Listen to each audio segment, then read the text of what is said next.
Fighting games are not doing much, but I'm stuffing my face with Chinese. Shut up. Yeah, fighting games are Delicious. showcasing their dynamic controls, I suppose. Before we begin, first off, here's the bingo card. You can play along at home if you feel like it. Second off, get ready for some audio quality problems as I am sick and Navya is in the middle of moving. So I didn't think we were going to do the podcast this week at all. Uh, by the way, Spooked. yeah.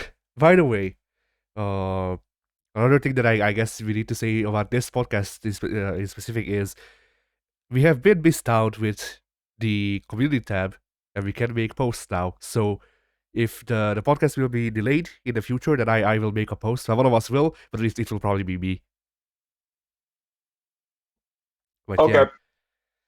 So, first actual news. Street Fighter 6. Game Informer got an exclusive first look at the dynamic control type. It is literally press one button. And it's good because it's not the main control system. I get to play Street Fighter, and people who don't want to play Street Fighter can play a cinematic, and that's fine. Yeah. Also, you can play it online. So that's pretty much everything that would have been a possible issue with it. Now, people could be like, well, tournaments. But like that's what organizers are for. They can just say, okay, no, you can sign up for a tournament and use the dynamic control system. They control whether or not the people can use the same fucking fight sticks. I think they can step in when somebody's using a different control setup. Yeah. Like I've seen a lot of people be like, well, once again, well, what about tournaments? And like TOs have banned many things relating to controls. Why can't they ban this? Like, it just Like, seems we like want to talk such a about stuff. soft issue. Yeah. If we want to talk about stuff in game that's banned, there have been several tournaments where characters have been banned, and several games where there are loads of infinites. So tournaments have had to set like a 1 or 2 rep limit on infinites. Yeah. And then there's Hokuto no Ken. when the game itself is banned. They have a laser screen set up at the entrance to every Evo. If you bring a copy of Hokuto no Ken in, you bounce off. Yeah. You ever seen that shitty D&D fighting game? It's like that. There was a D&D fighting game? A terrible 3D D&D fighting game for PCs in the 90s. It was kind of like trying to be a D&D equivalent of Tekken or Virtua Fighter. But we're talking Tekken 2 era Tekken, right? Ah, moon jumps. And what set it apart was it wasn't put on, Infinite Azure or that kind of thing, which was, all the rage back then. Yeah. It was a small circular stage. And rather than getting ring outs like you would in Virtua Fighter, if you touch the edge of the ring, your character got hit by an invisible wall that took off like a quarter of their health and caused them to wall bounce forward. Now, you may think, oh, well, this is the deadliest combo tool of all time. A wall bounce that does 25% on its own and you can combo off of it, my God. The issue is you can't combo off of it. Because if the guy wall bounces and you touch a guy who's getting wall bounced, you also get knocked over and take damage. So if you knock a guy into a wall in that game, you both get bowled over like a bunch of idiots.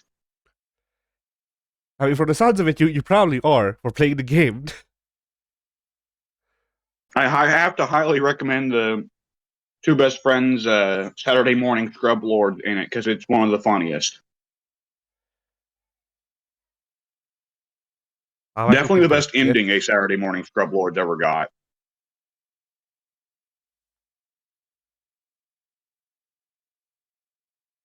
You know what? I'll shoot you a link later because it's great. Yeah. All right. Actually, I Yeah. should shoot a link to Ted too, just so he can like as the D&D guy, because it's apparently a legitimate D&D setting they put it in.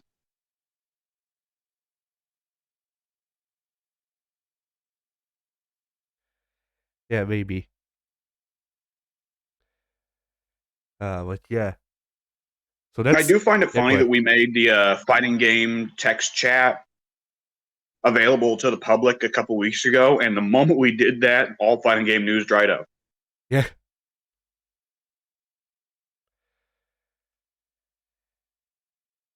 Then in other news, Jeff Keighley, Dorito Pope himself, revealed his list of best fighting games of 2022, including DNF Duel, JoJo, The King of Fighters 15, Multiverses, and the best fighting game of all, Sifu. One game that is debatable whether or not it's a fighting game, and another game that is definitely not a fighting game. Which one is debatable? Multiverses. People argue about whether or not platform fighters are real fighting games all the time. Yeah, I mean, like, you know, it's a thing, to me. To me, it's a thing of like, well, it's a subgenre. But like, yeah, just because, like, saying that it's not a fighting game just because it's a subgenre of fighting games is like saying, okay, so anime fighters are not fighting games. You know, even though they share Tekken is a 75%. fighting game. Yeah, Tekken isn't a fighting game because it's 3D. And fucking enemy fighters are not fighting games because they are faster. I guess. Big combo. Yeah, big combo. Fatal Fury Real Bout, not a real fighting game because it had the background system. Yes. Fuck. Actually, the only real fighting game is Street Fighter 2 Super Turbo. Huh. Not Super Turbo. Super Turbo's too fast. The only real fighting game is Championship Edition. Yeah. I liked when I recently saw people discussing stuff like this, and the prompt was something like, "What's your boomer takes?" And one of the answers was, "The only good fighting game is Super Turbo." And I looked at that and I went, "No, the real boomer take fighting games is the only good fighting game is Championship Edition." Like the real boomers and didn't we get. say that because we know two boomers who have that take. Yeah. Like the real boomers didn't make it to Super Turbo. Yeah.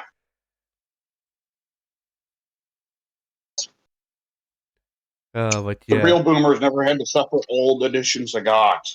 Yeah.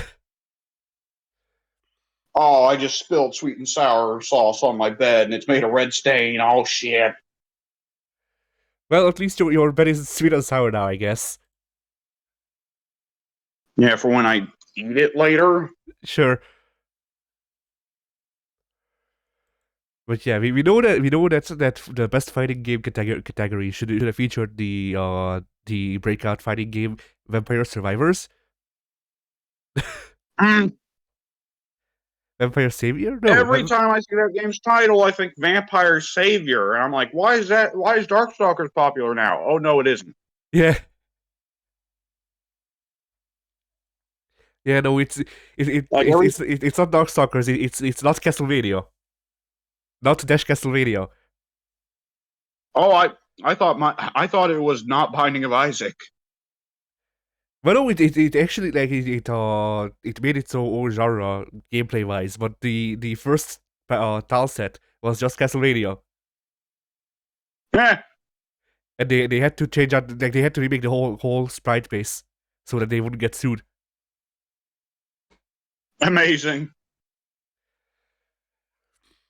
But yeah, otherwise it made its own genre. So it's like it's not a roguelite. It's not a fucking a dungeon crawler. It's a it's a cookie clicker clone pretty much. But instead of clicking, you walk around and then the game does the clicking passively. Like it's footsies pretty much. The entire game is footsies, and then just planning. Okay, wait. Is this a bullet hell game with auto fire on by default? Yes. Not only is I like that. Not only is auto fire on by default, auto fire is the only way to fire everything, even melee weapons. That's just an area of effect. That's just a damage aura around yourself. No, It's not because the melee weapons hit one way. Okay, so if they had turned on the fucking auto fire, the game mashes the button for you. Do you know how many games would be so much more palatable if that was a thing? I I'll can. tell you, Yeah, go ahead. Bayonetta, replaying through Bayonetta would be a hell of a lot easier. Yes, it's Space Harrier. Fucking Bayonetta 1 and 2, both putting Space Harrier in front of big, important boss fights. Yeah. And I think fucking Bayonetta 3 put a tower defense game in front of an important boss fight. Brutal Legend.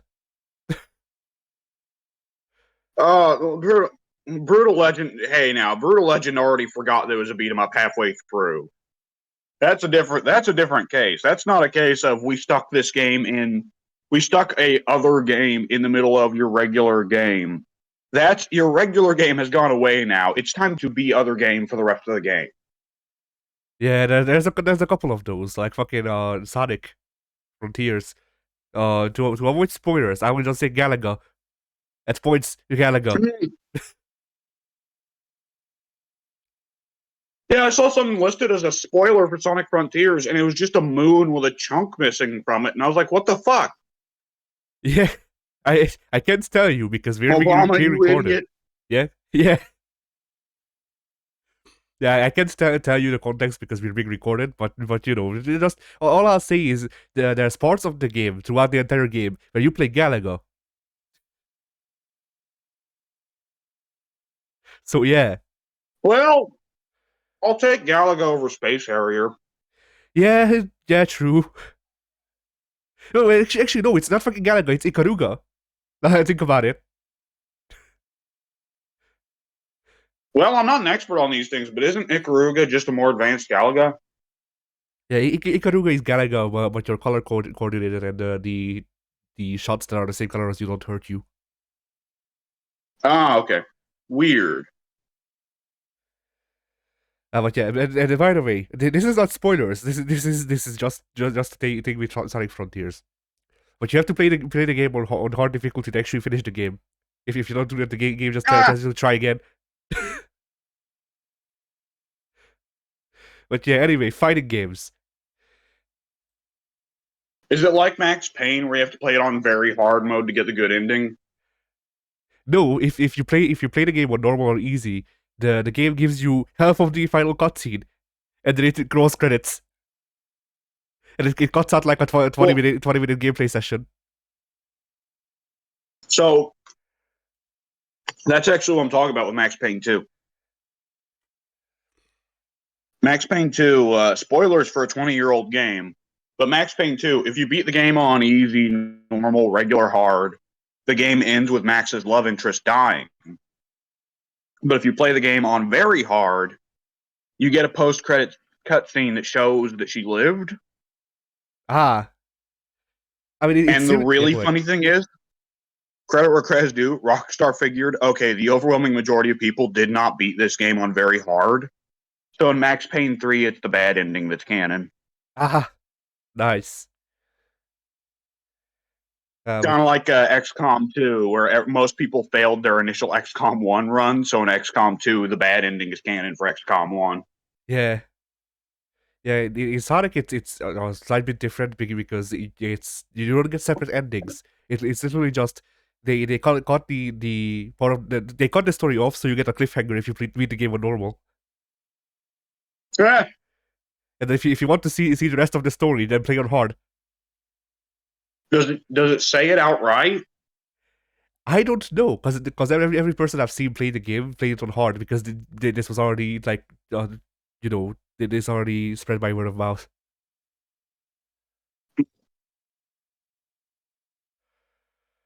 But yeah, so fighting games. I'd love it if Yeah, it go ahead. just explicitly, if you beat the game on normal, the final cutscene just stops halfway through. It freezes.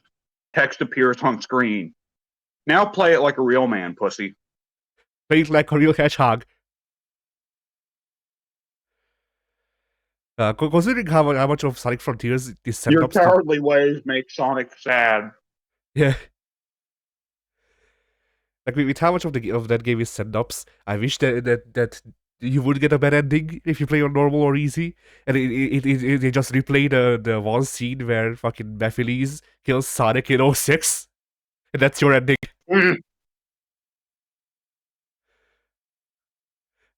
I mean, they replay scenes from fucking Sonic and Knuckles, I think.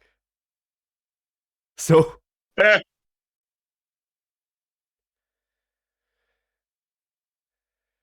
but yeah. Anyway, so yeah, fighting games. Out of the Yes, fighting game. the ones given on this list, like out of all of these games that are on are in the running for the best fighting game of Jeff Keighley, like I think I would vote for JoJo just because JoJo is what it said it would be, which is fan service. Well, aside from the goofy online issues I've been hearing about, it seemed to me like 15 was, well, okay. So out of the pure 2D fighters, I would put 15 over JoJo's, and that's partly just because JoJo's isn't actually a new game. It's a re-release with added content. But this is On that list, Multiverse is going to run away with it, obviously. Multiverses will win. Yes. The game is an insane return on value, especially for good game for price. For the value of free, then it's a pretty insane deal. And on top of that, I don't know if you agree. I think you don't, but I think it's a fantastic fighting game. Yeah, it wasn't my style. But it is, Like I don't like platform but it fighters is. to begin with, and then their thing with the dash canceling was just weird. It didn't feel good. And then also the servers were kind of shit when I last played it. So Oh, they've got better.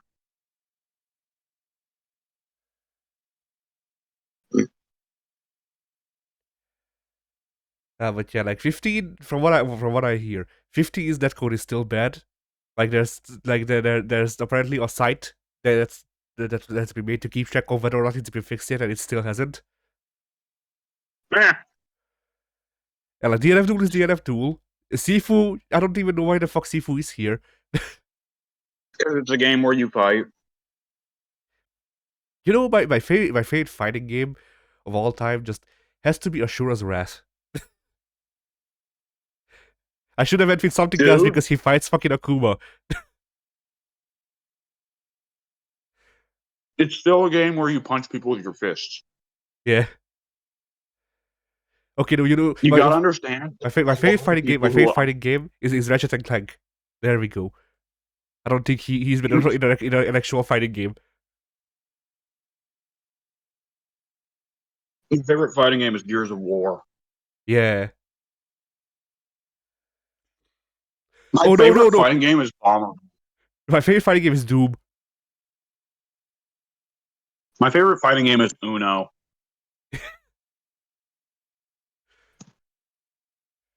That's Mexican rules Uno. You have to beat your opponent. Mexican rules. Yeah. You have to pin your opponent before fucking putting down your last card.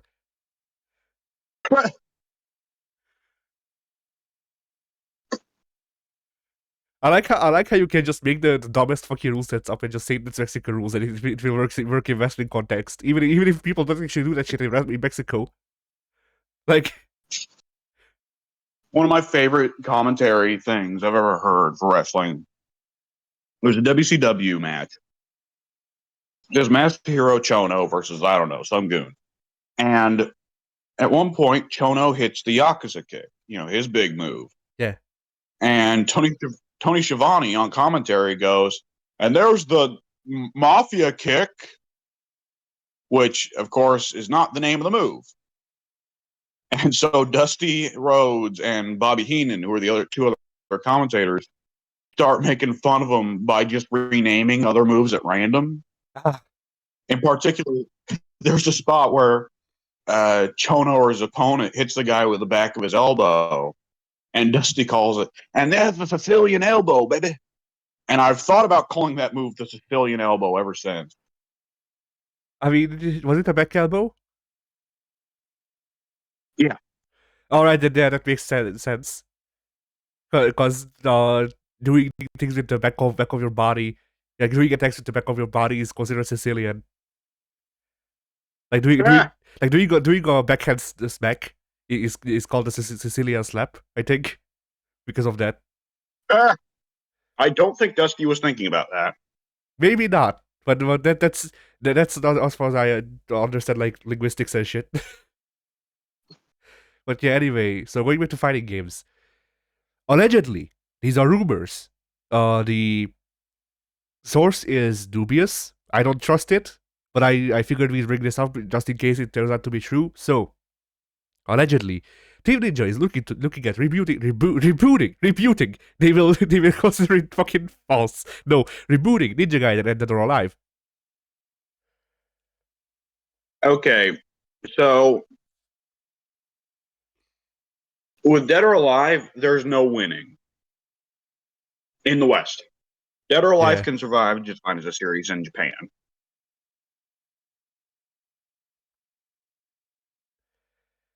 Yeah, Dead or Alive, like it's a thing of like people I've already seen Coomers modding. Is the best way I can put it. Yeah. Because you know, if we get a new Dead or Alive, then that means that no more titty. Mm. That was pretty much the entire argument. It's just, well, I don't care because no more titty. Okay, cool. Yeah. Dead or Alive, its Western identity, and presumably much of its Eastern identity, is fan service. Boobs. Yeah, When you think of Dead or Alive, it is the first thing you think of. It already has that reputation in the West, and it's not going to shake it. Now, there are horny people in the West, unsurprisingly. It's not an exclusive part of Japan. They're the only ones who can get hard. Give me a second, I'm going to put these away. all right.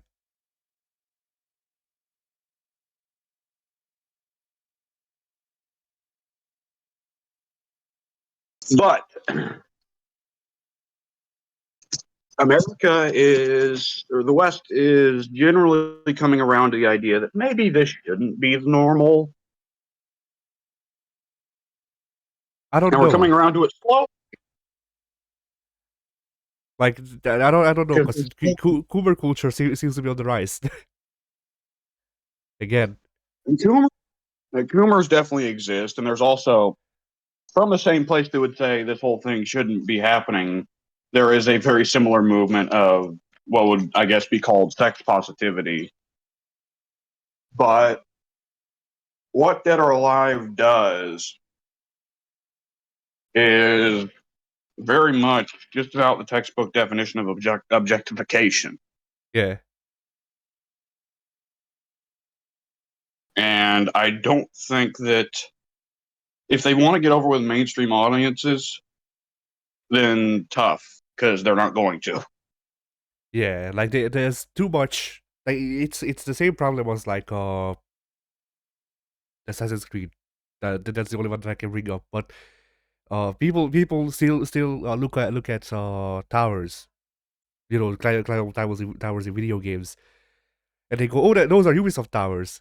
Ubisoft hasn't used towers in the past seven. No, it wasn't 7 years. In the past like 4 years, like they're gone from their game design, but they utilize it so much that it is now synonymous with them, and it will not go away for a while, if at all. Similarly, Dead or Alive is usually associated with extreme beach volleyball. I don't need to say anything else, really. That kind of speaks for itself.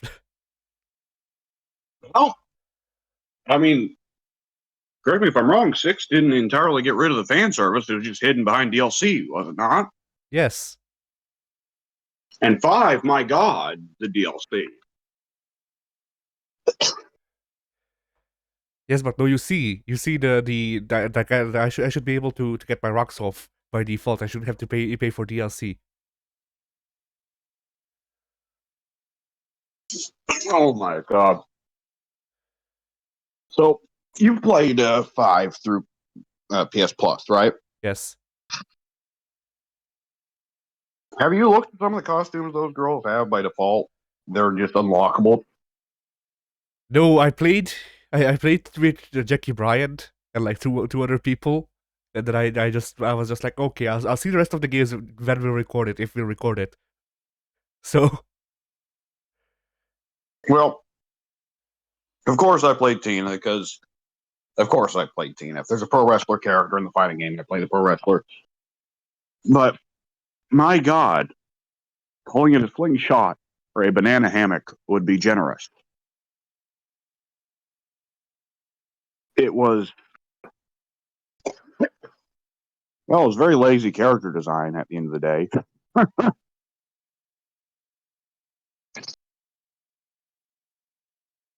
was she wearing the fucking the V? Oh yeah, oh I yeah. see.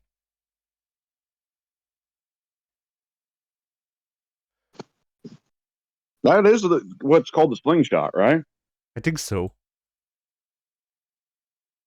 And I'm no expert on my bikinis. Me My God, neither. I got a piece of fortune cookie stuck in my throat. Mm. But yeah. So yeah, they There, like they might try Team Ninja. If they'll try, I don't know if that would work. But it's okay. You know what they need to do though. what? Uh, reintroduce Dead or Alive by making William from Neo playable, making the pre-order costume be like a bikini costume for him. You know that might be a way to get people to forget if they just swap them in the women's costumes. Yeah. Put Ryu Hayabusa in Kasumi's default costume, but he's still got the mask, right? Because we can't show Ryu Hayabusa's face. Yes. But down Kasumi.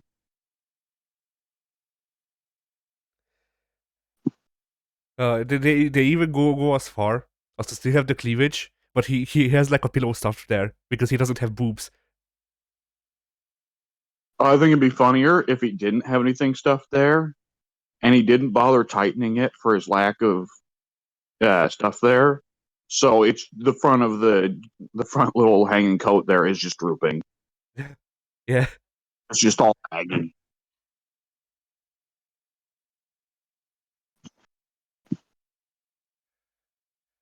All right. Either which way. Meh. Yeah. And then for the last bit of news that we have today, allegedly, once again, allegedly, Guilty Gear Strive's next character is being revealed today as we're recording. Woohoo! Now, people have people have thrown out guesses and who they'd want separately. So I guess we want to go ahead with those. You know, despite the fact that neither of us care about Strive. Well, there's every Strive can still have a lot of influence on whatever game comes next, of course. But excuse me, there's every chance in the world that it's a new character. Yeah, true. Because with season one, correct me if I'm wrong, was season one an even split of new characters to old? Let me think. We got Viking, Testament, Testament, Viken, yeah, Jacko, Happy Chaos, Happy Chaos, Gold Lewis, Gold Lewis. and then someone else Was who season I'm one 5 characters? maybe? I feel like I'm forgetting someone. Eno. No, it was No, on disc. She's the final boss, shit. remember? Right. Well, Nagoriyuki's the final boss, but Ino's the villain. Yeah.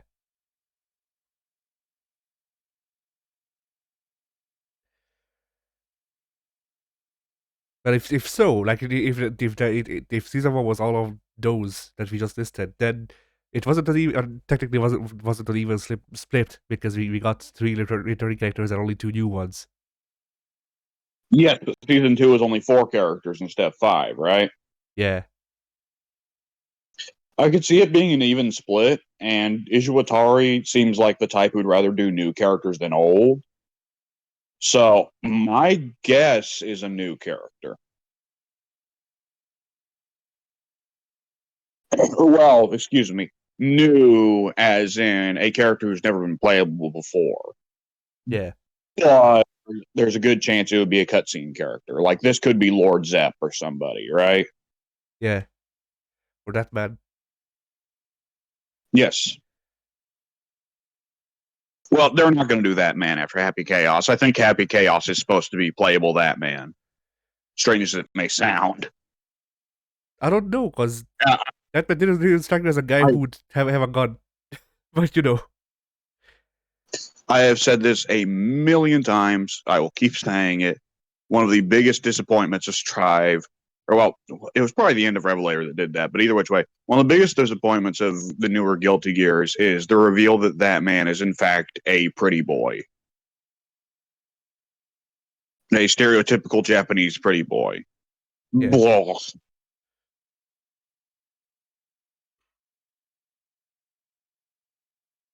And who would you want it to be? The new character. There's a very good chance it's going to be like a 6th or 7th aria. You be Valentine.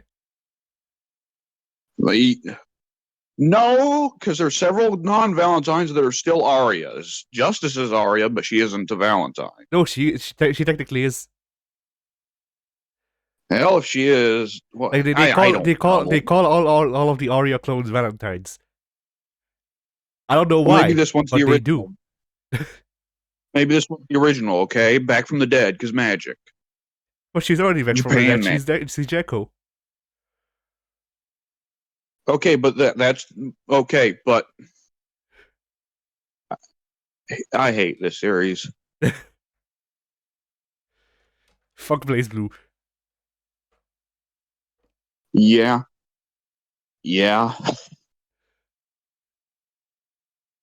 I like this new I like this new running gag. But whenever we have problems with Guilty Gear, we just go fuck Blaze Blue. It's cool. Because Blaze Blue is all the bad parts of Guilty Gear are fine down without the good parts.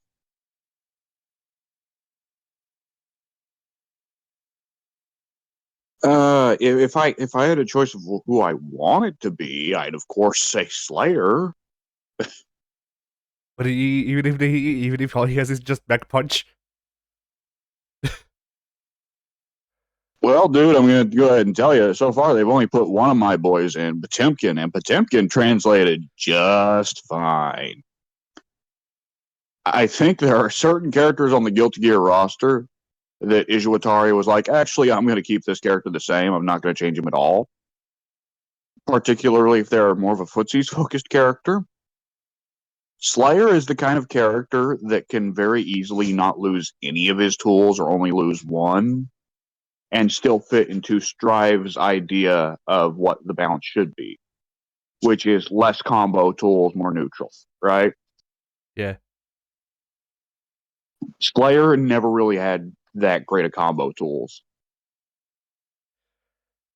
I mean, I don't know. Like He Slayer, had some stuff, but he was also running across the entire screen when he was doing combos, so yeah. So Slayer, I would say, will translate just fine. Either which way, the way he comes through translated is irrelevant to me. I'd just be saying it because I like him and would prefer he stay relevant in the series. I mean, I think it's inevitable that Biken was the headliner at the end of the day, the headliner for season 1 of DLC. Yeah.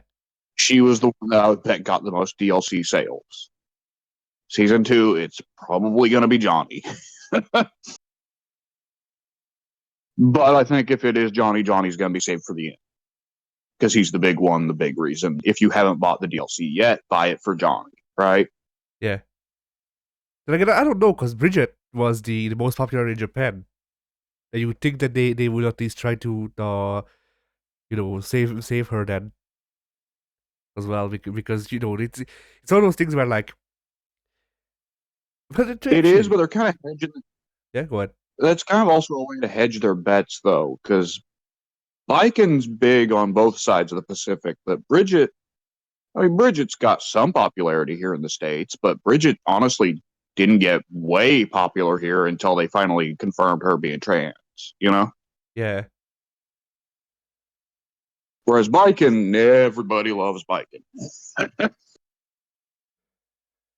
And then even in the popularity polls, Slayer has overtaken Johnny, I think. Like Yes, post you Ram, are right. yeah. Slayer could be a headliner for a DLC. At the same time, I'm halfway wondering if they might want to hold off on Slayer for a little bit, just because Nago kind of fills Slayer's role for the moment. Maybe. I mean, they're not super similar gameplay wise, but plot wise and aesthetic wise, they're very similar. Yeah. But like if you're going by the popularity polls that they had, if memory serves, there was one done after, like shortly after Bridget got announced or released, I forget. And it was either just like the top three for everything, every part that wasn't Japan was something like Slayer, Elfelt. I don't remember who the third one would Yeah, have been. Zappa, maybe. Zappa is not coming back, and if he does come back, it won't be in Strive. I just want them to add Zappa to Strive, but he plays like Arakune. Fuck you. Well, Zappa would probably be the one character who's still mega broken in Strive. Yeah. Because if there's anyone, it's gonna be Zappa, you know? Yeah, that's what I'm saying. Like, I want Zappa to be like fucking first version of Blaze Blue Arakune. Ugh. Like, I want, and I want him to just fucking do one move and delete people with it. Ugh. Because like I don't know if you heard about this or remember it, but apparently the first version of Arakune had the curse bugs like by default. Meh. So you know, I don't want to think about that. Thank you.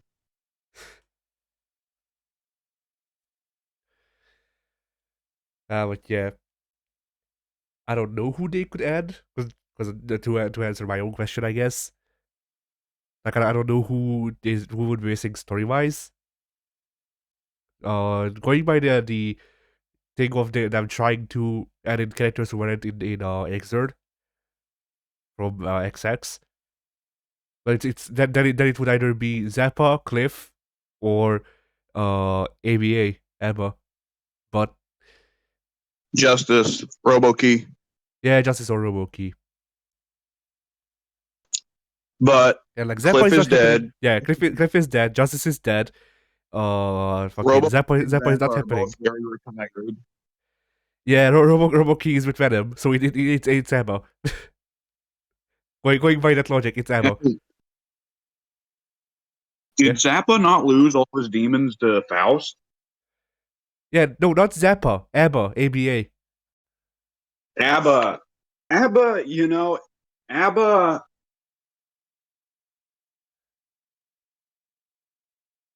ABBA, I don't know. Because she's kind of, I don't know how she'd translate to Strive, because she just seems distinctively built for that Guilty Gear thing. Like, the way her entire system works is you must get big combo to justify doing her super mode, or else she just hurts herself worse than the opponent, you know? Yeah, but then also think about Nagoriyuki's blood meter. Like they could work off of that, and otherwise her kit is mostly fine for Strive. They could, but not, Nago's blood meter is not something he activates intentionally. I mean, in a way it is, but it's not supposed to be. Also, Nago's blood meter is far and away the worst part of him. That is true, but that's if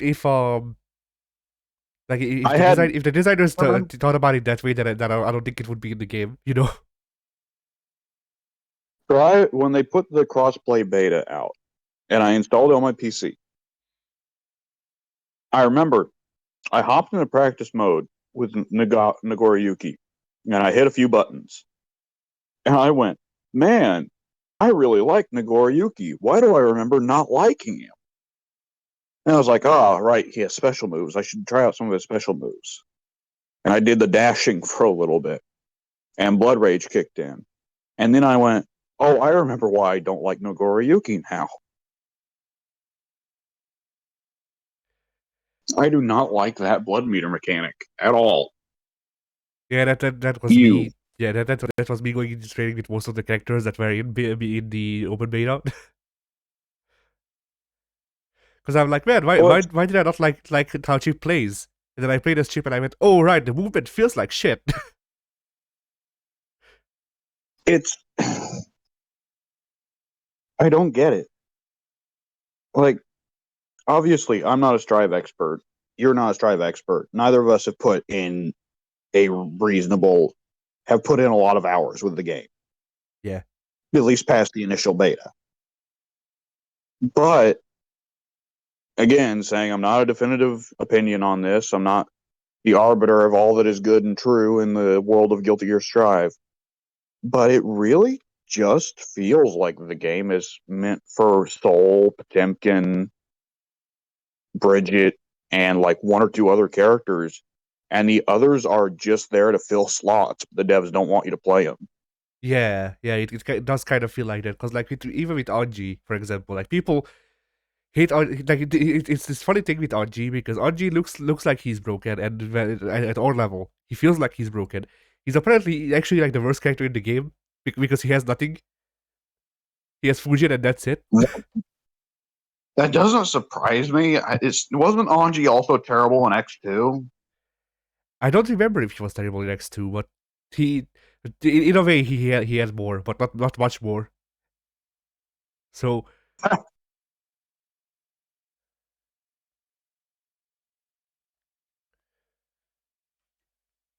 like Anji should have made the transition a lot better than he did, just because Anji was already kind of a Fuski's character in an anime fighter. Because like what does he have? Zoning and Fujin. And like those things stay true somewhat in his time as well.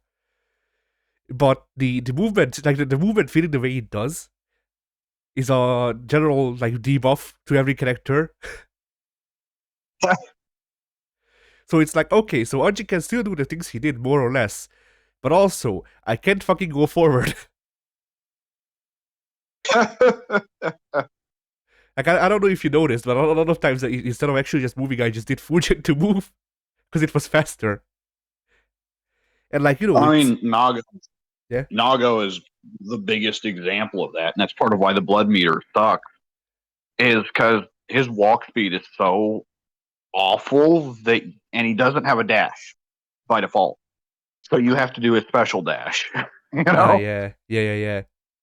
And like once again, this is a problem for every character because it's a mechanical problem. The problem isn't these characters walk slow or whatever inherently. It's that even the characters who don't have the problem of Nago, where they have to dash with the command stuff, and the command stuff gives them a disadvantage. Just trying to dash with characters feels bad because there's such a weight to it, and such a fucking recovery period where trying to move from one end of the screen to the other doesn't feel good. And on top of that, Gatlings have also been nerfed to fuck. So Yeah.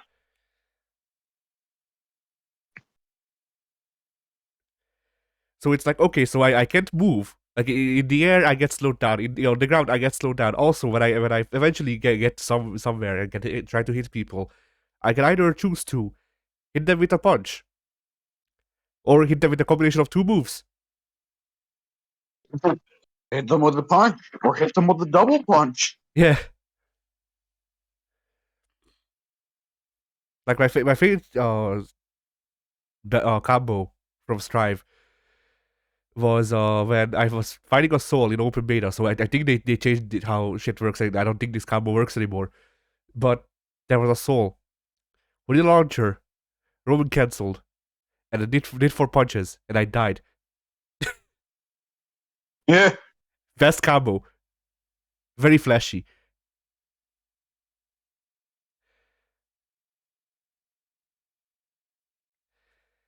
And like that's like we always come back to this, but every time Strive comes up, I feel like I have to say that like some of the things that Strive does are fine, but even with the routes that it takes or whatever the things that it's trying to reach, I think it went about doing most of them in a bad way.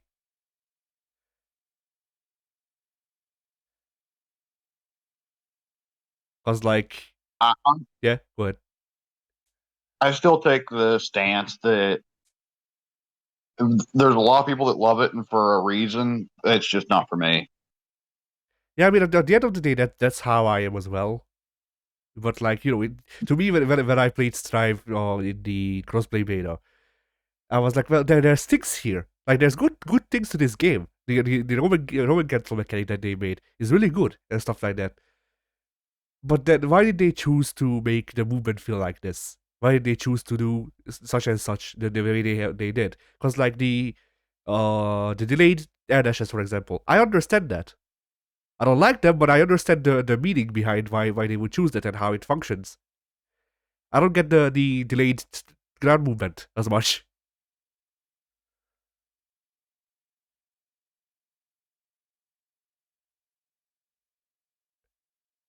Yeah. And like I think I said this before, and I will probably say this a lot more in the future. But like I have similar problems with Mortal Kombat with MK11 where it's not just that I can do stuff. It's that the stuff that I can do doesn't feel right. Because like I can play and I play Sam Show. Sam Show is one of my favorite series. Sam Show is not big combo. So like it's not like I'm fucking resistant to the idea that footsies can be fun. But there's way to make it more fun and more approachable than just be like, okay, so you can't move. Mortal Kombat 11 didn't feel quite so heavy as Guilty Gear did, at least to me. Yeah, no, you're right. You're definitely right. Mortal Kombat 11 doesn't feel as heavy. It did feel more heavy than MK10. So there's a comparison between the two, but like otherwise, yeah, no, Strive is a lot heavier. MKX has the Bizarro run mechanic, which is strange, but certainly not heavy. Ooh. Yeah.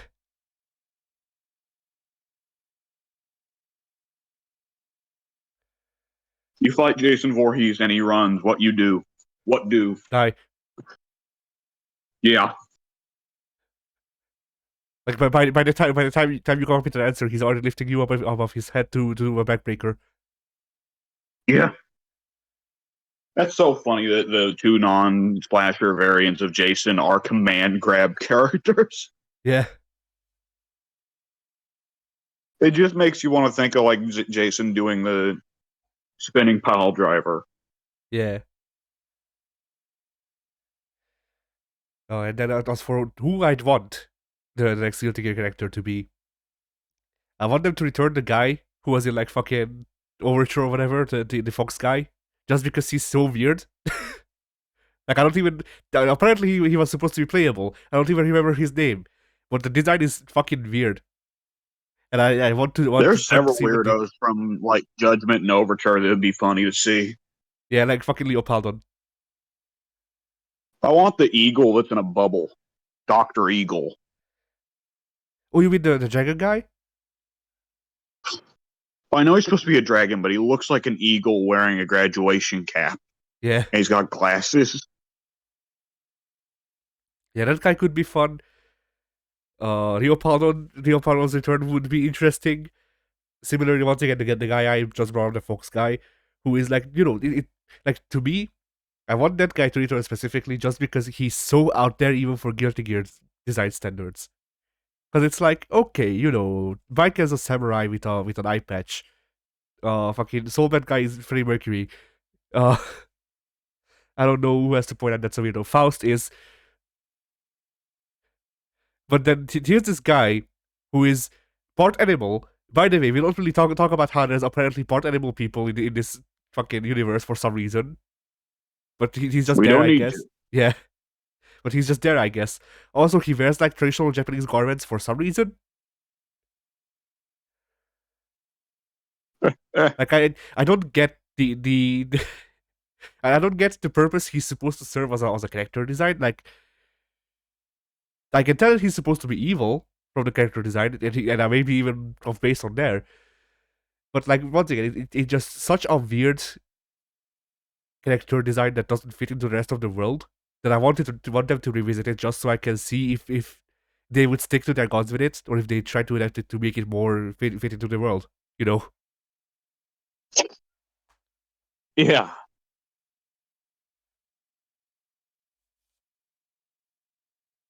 And I believe we were all out of topics. I do have this one picture I wanted Yeah, to it show has you. been This it fighting has games been related. a very slow few weeks for fighting games. Yeah. And I what the hell?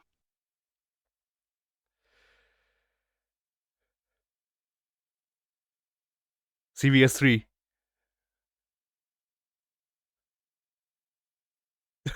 The true the true ultimate battle. That's what starts CVS 3. Yeah. CVS 2 is a fight of Akuma versus Rugal and whatever there was in CVS 1. CVS 3 is Ryu and Iori can't agree about ice cream versus pie. And all the Street Fighter guys take the ice cream side, all the SNK guys take the pie side. And CVS3 sometimes was just Civil War.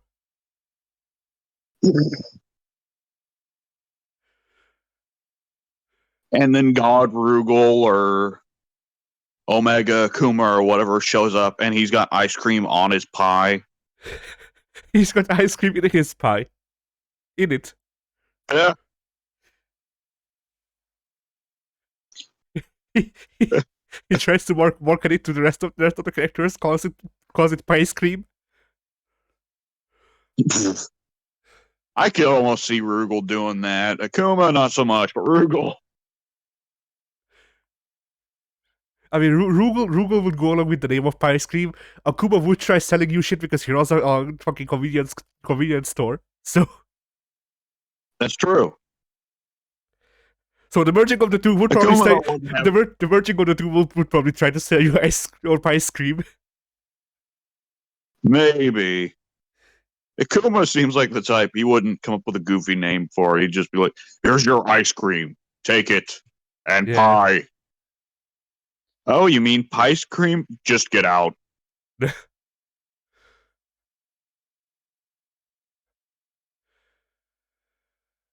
But yeah, Oh boy. I look So yeah, forward to them announcing that. Oh yeah, Evo also got a nomination for the best gaming event. It won't get it, but it's the thought that counts. yeah.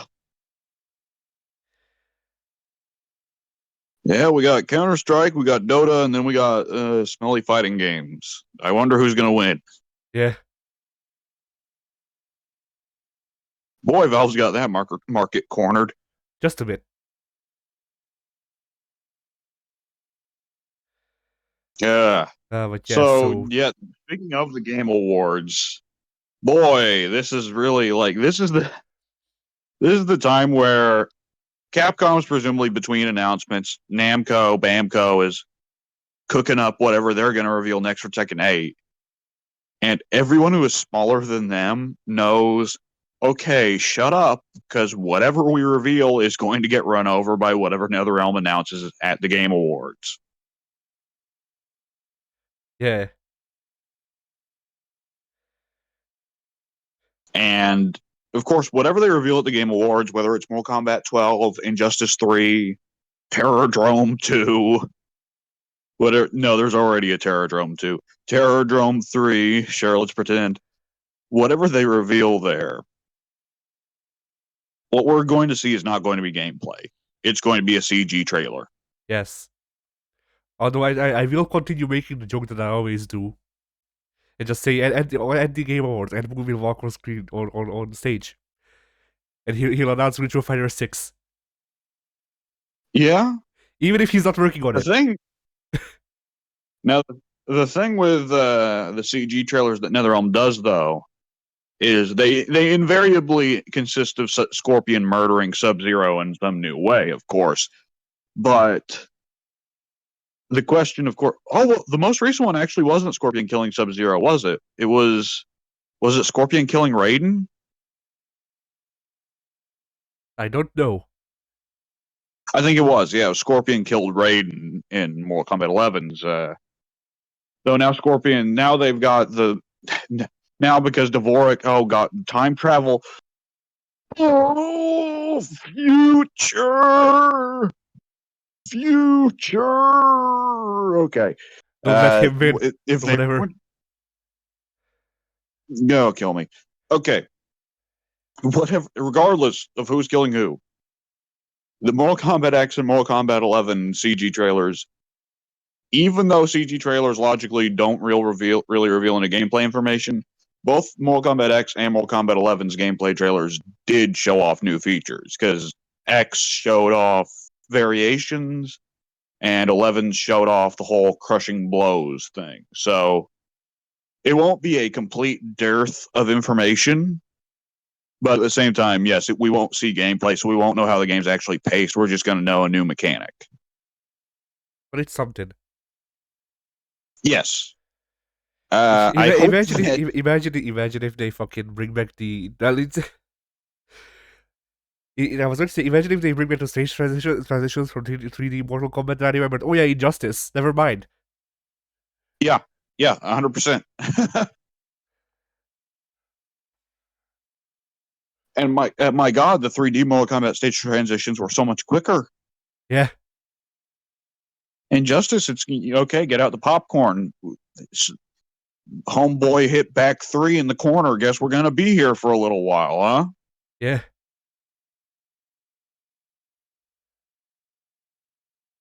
Ugh. I don't even know what Mortal Kombat could add at this point. They let down for counters. They'll even call them that. They've had alpha counters for a good long while now. They're just called combo breakers. Yeah. I mean, there's a variety. Mortal Kombat 12 and third strike parries. If they want it to be Mortal Kombat 12, there's a variety of questions here. Like, we've talked about pacing before, and we'll continue to talk about pacing. It would be curious to see if NetherRealm wants to get into a race with Street Fighter and see if, well, Street Fighter's speeding things back up. What if we speed things back up? In which case, I'll buy in. I'll buy both. Thank you, sirs. But yeah, Mortal Kombat 9 again, please, with new characters. But anyway, like pacing, we've talked about plenty of times before, but with like the features and mechanics, crushing blows I thought were a interesting system, but at the end of the day, very gimmicky. It was kind of like brutalities in Mortal Kombat X. Brutalities were the best new feature of Mortal Kombat X. Brutalities, the majority of brutalities are better than the fatalities now. Because the fatalities now are just like, I was seeing a video the other day of the Mortal Kombat X fatalities, and I was just sitting there like, I don't know, I can't do this anymore, guys. Like, I'm on the other end of the spectrum. It doesn't bother me. The thing with the fatalities to me is that, for one, it serves no real narrative purpose, and for two, they're boring. Well, they used to be not only much less visceral, but quicker and snappier and more distinctive. Yeah. I remember it was Scorpion shoots a fireball at your feet and you turn into a skeleton. There you go. And now Scorpion cuts off your knees, and then he rips your feet off your knees, and then he makes you eat your own feet. Then he disembowels you and pulls your feet out of your rib cage, and then he pulls your rib cage out of your rib cage, and he stuffs both your arms in your ribs, and then he smacks you in the face with your rib cage. Then he lights your rib cage on fire, and it makes a big symbol. But then he gets a sword out and he cuts off your hands, and he counts how many fingers you have, and then he paints his face with your blood. And then after that, he reaches down your head and you get what I'm saying here? Yeah, yeah, I do. But like to me, like this is a weird disconnect that I have with most people, because most people when they talk about why fatalities are bad, they talk about how visceral they are, or how they're just like bad to look at, and the visuals don't bother me. I don't care. Like, I'm so deep into not caring that the visuals don't register. That's not people. That's just Scorpion being on screen. Like, you know, like if I see a modern fatality, by the time Scorpion kneecaps you in your example, by the time Scorpion kneecaps you, I'm just like, all right, cool, Mortal Kombat is happening, and then I just do other shit while it finishes. I remember that in Mortal Kombat 9, Scorpion, Sub-Zero, and I believe Reptile. No, I definitely know Reptile. Scorpion's the one I'm not for certain of. But I believe they all got remastered versions of their old fatalities. And Mortal Kombat X, they also got remastered versions of their old fatalities, but they deliberately animated them badly, so they still look like they're 2D games. But with Mortal Kombat 9, they brought in remade versions of their old fatalities. So Sub-Zero had a remade version of the spine rip. Reptile had a remade version of the head eat. And both of them, I thought, at the time were gross. Because Sub-Zero, first time he tries to rip the guy's spine out, it doesn't work. You just hear a cracking noise, and then he has to pull again to do it. And I remember hearing that and seeing that and going, ugh. And along similar lines, Reptile's head eat, you actually see the head like go down his throat. And similarly, and that just feels so absurd going into Mortal Kombat X and Mortal Kombat 11, where, Kano slashes a guy's gut with his knife and they're just intestines just splorch out on the floor with like wet slapping noises. Yeah. And all like the gore is one thing.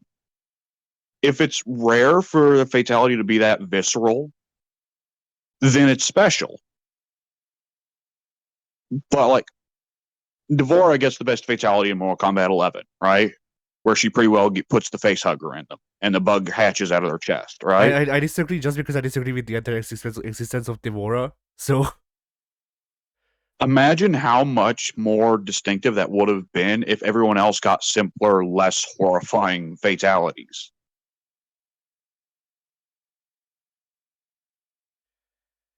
I mean, yeah, that is the problem with Mortal Kombat, is that they keep going higher with the whole like the gore and all that, because they need to. That's their brand.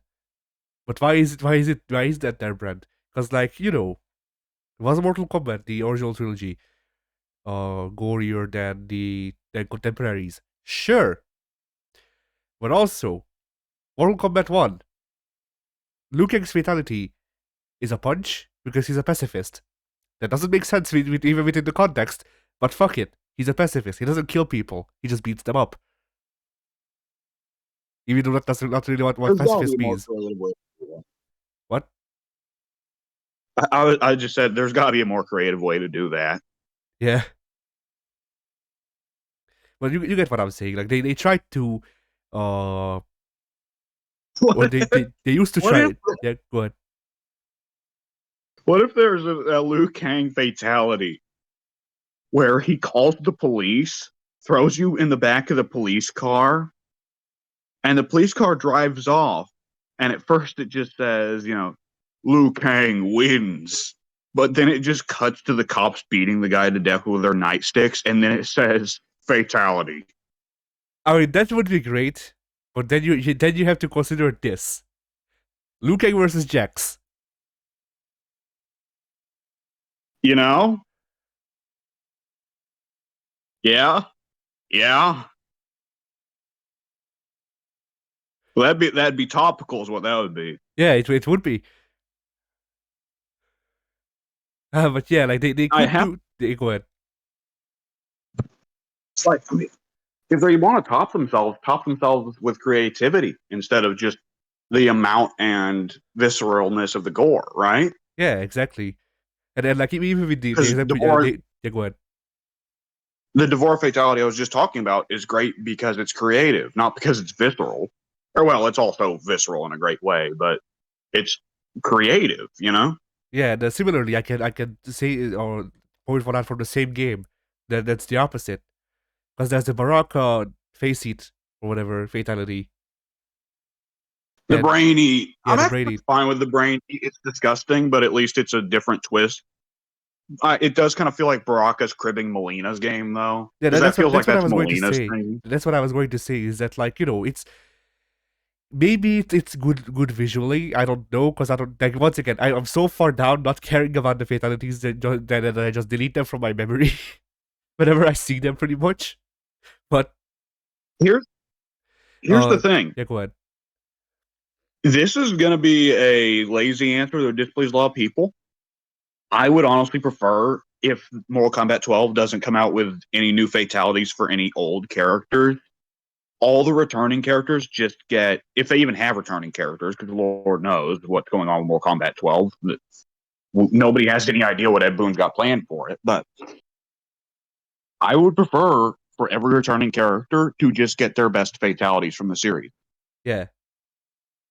Don't give Baraka any new fatalities. Give him that fatality he had in Mortal Kombat 9, where he skewers the guy and spins him over his head like a helicopter and then just sticks the one blade up, right? That Yeah. fatality.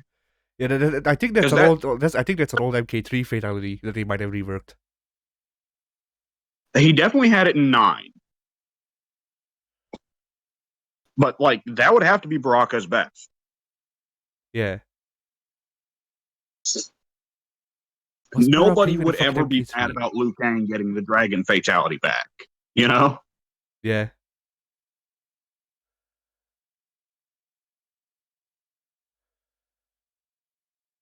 And like it feels so much better to use the classic fatality. Because for the same way that it feels good to play a new Street Fighter, but see Ryu still get a new variation on the old wind pose or what have you, right? Yeah. It feels good to have your classic guy across generations. It feels good to see them change slightly, but also have a lot stay the same, you know? Yeah. It feels nice to see your character grow, but still be reminiscent of what they used to be. Yes. And there are so many cases with the new characters in Mortal Kombat where it's like, yeah, here's Jax, but and I love him, and Jax had some classic fatalities I like, but boy, the fatalities in this game just don't feel Jax. I'd rather just have the old fatalities. Yeah, and of course, if they want to give Jax his best fatality, they would give him the one where he turns giant and just squishes you with his feet. I never understood that That fatality. one, yeah, he's Ant Man part time. Sure. I'm also a big fan of the arm rip fatality. The key thing is what the difference between the good variants and bad variants of the arm rip fatality is. It's bad if the opponent falls over. The best version of arm rip is when Jax takes their arm, but then the opponent just turns and stares at the screen without falling over. Like they're not dead, they're just going, "Oh shit, my arm. Yeah. This sucks." You know who'd be the problem though for like, okay, only the classics? Who? Ermac, because Ermac's never had a good fatality. Yeah. He has always had bad ones. Yeah. I mean, with Urbeck, I feel like they could do more shit. Like if like the once again we couldn't include classic ones because yeah. But like for you one, they could actually just make it be like, something with his soul stuff, because like apparently he works on the same rules as Shang Tsung, considering Shang Tsung just fucking freed himself from him or something, whatever. Well, Shang Tsung eats souls. Ermac just becomes them. But yeah, but Ermac considering rips your soul out. yeah, Ermac rips your soul out and it joins the collective, but the soul of the guy he just fatalized keeps nagging at him. yeah. I mean, my idea was something to do with like fucking possession, because he's a collection of souls. Oh, who was it? Oh, Liu Kang. You remember zombie Liu Kang's fatality in Deception, where he goes into your body and makes you rip your own head off, and his is Yeah. underneath for some reason? Yes. Oh man, that makes me want to look up the old Harakiri bug in Deception. Yeah. That was one of the best all-time bugs. Oh, and then I was going to say this joke earlier, but you said just maybe they'll bring back a couple of new or old characters for the next Mortal Kombat and whatever. Then they give them the old fatalities. Imagine if the only old character returning is Onaga. A character You who get never had canon fatalities. you get the creative combo system back from Armageddon. It's a Whatever. creative fatal. Yeah, that Okay, you know what would actually make me pop? what? They bring the creative. Okay, ordinarily I would say never. No one would ever pop for Taven coming back.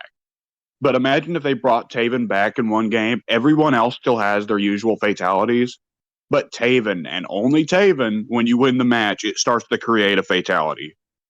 Ah, yeah, that would be funny. Really like the advertisement, the announcement trailer for Mortal Kombat 12 should be the real stars of the series fighting against each other. Mocap against Su Hao. If the okay, if Ed Boon has the gall to start the Mortal Kombat 12 trailer with Su Hao, I will buy the game even if it sucks. If he's doing that, then I want him to commit completely, and like Su Hao is the cover character and all that.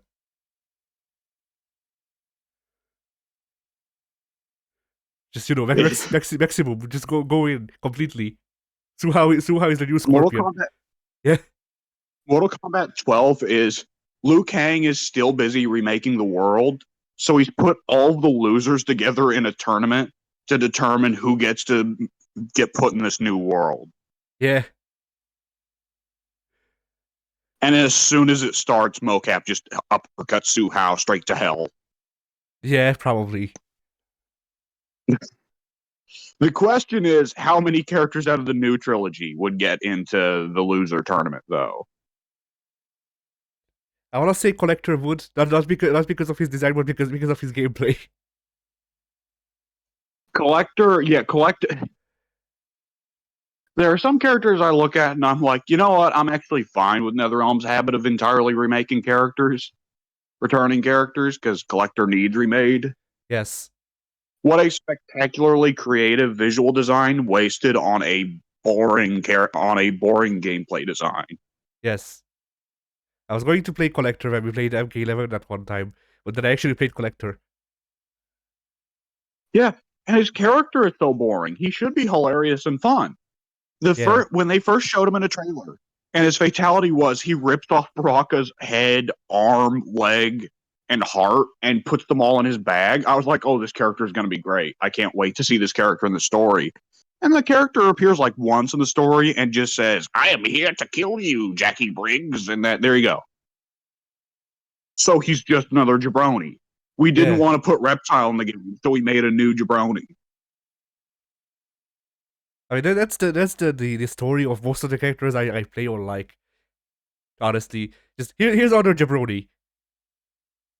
Well, the funny thing is, for Mortal Kombat 11 to be like a game that was not built for you to enjoy, is that's actually the game that's done the best Baraka yet. Like Baraka is gets his fucking hour in the limelight in Mortal Kombat 11 finally, and that's so funny. Yeah, And so does Shiva.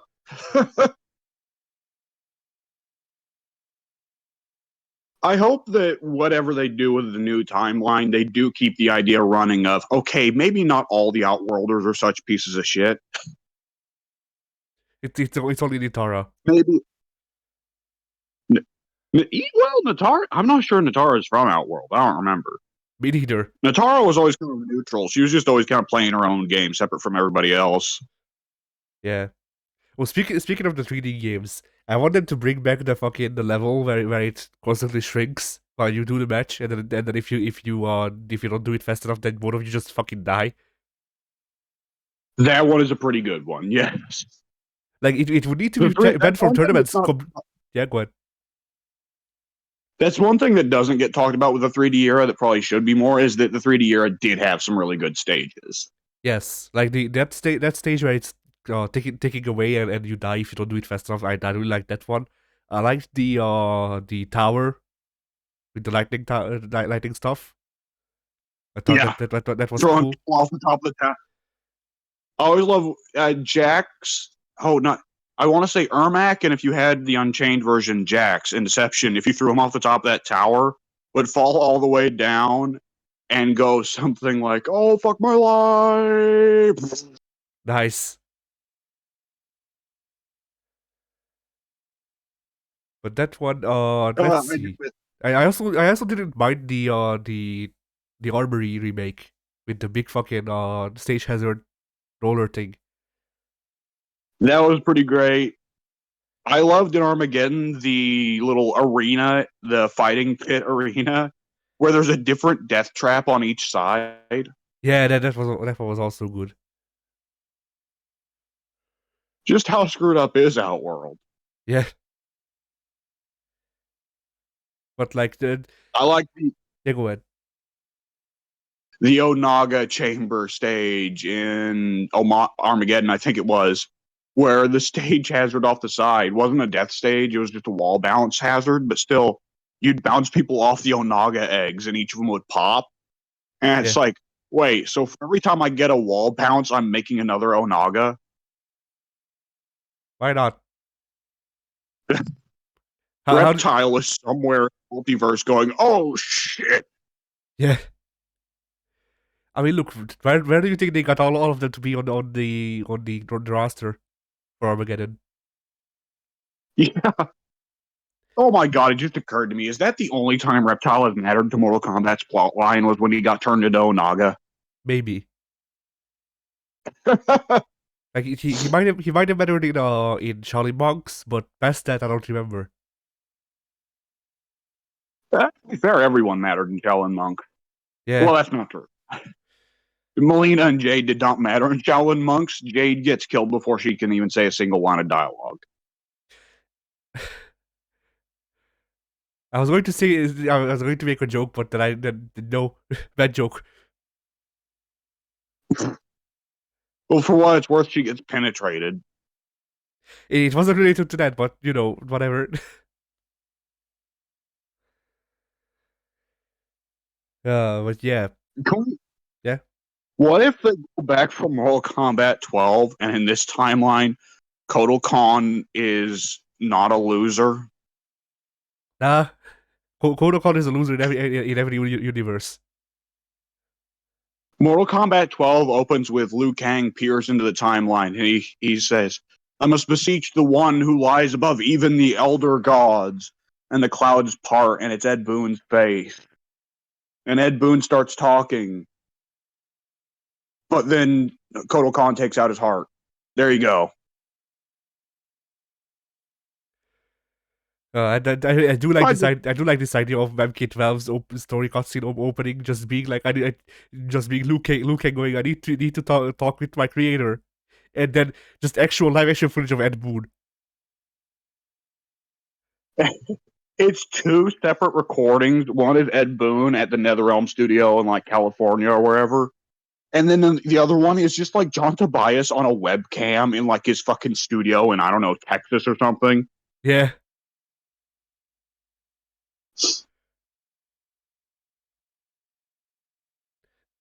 but like I imagine I imagine Luke that scene. Kang goes back Dude, from eh? Revelation, fucking Lovecraft style.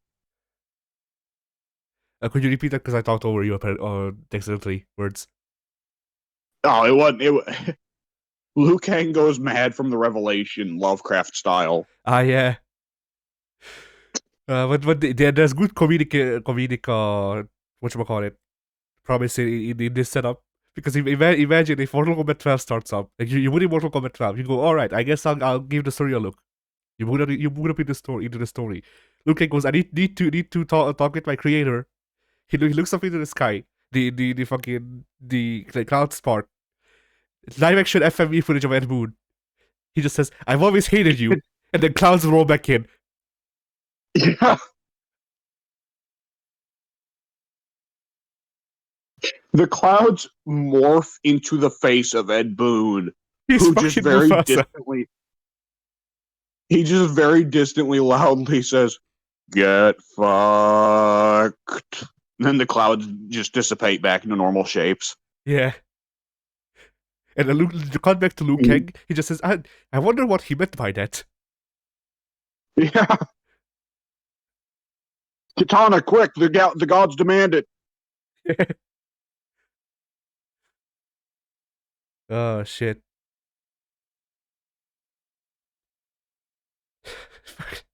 Ed Boon tells Liu Kang to get fucked. Zoom out, Liu Kang is fucking surrounded by 4 evident Liu Kangs.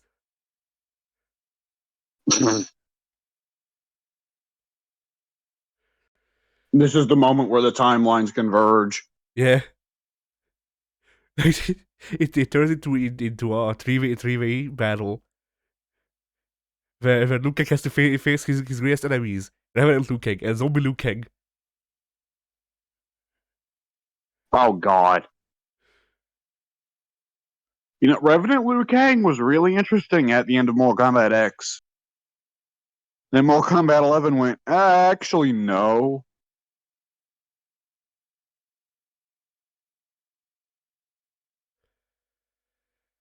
Oh, boy. So yeah. So we agree that at the Game Awards that movie will go up on stage and announce Suhao. Not even a new game, just Suhao. He will bring up an actor. He will get an actual Mongolian wrestler. He will go and get Great Khan from New Japan up in there in a Suhao outfit. And Suhao will suplex Jeff Keighley. And Hideo Kojima runs in for the save on his number one fan. And Ed Boon announces the game as Hideo Kojima and Suhao are like doing the Rock Stone Cold punch exchange in the background. Yeah. Hideo Kojima rides in on fucking Guillermo del Toro.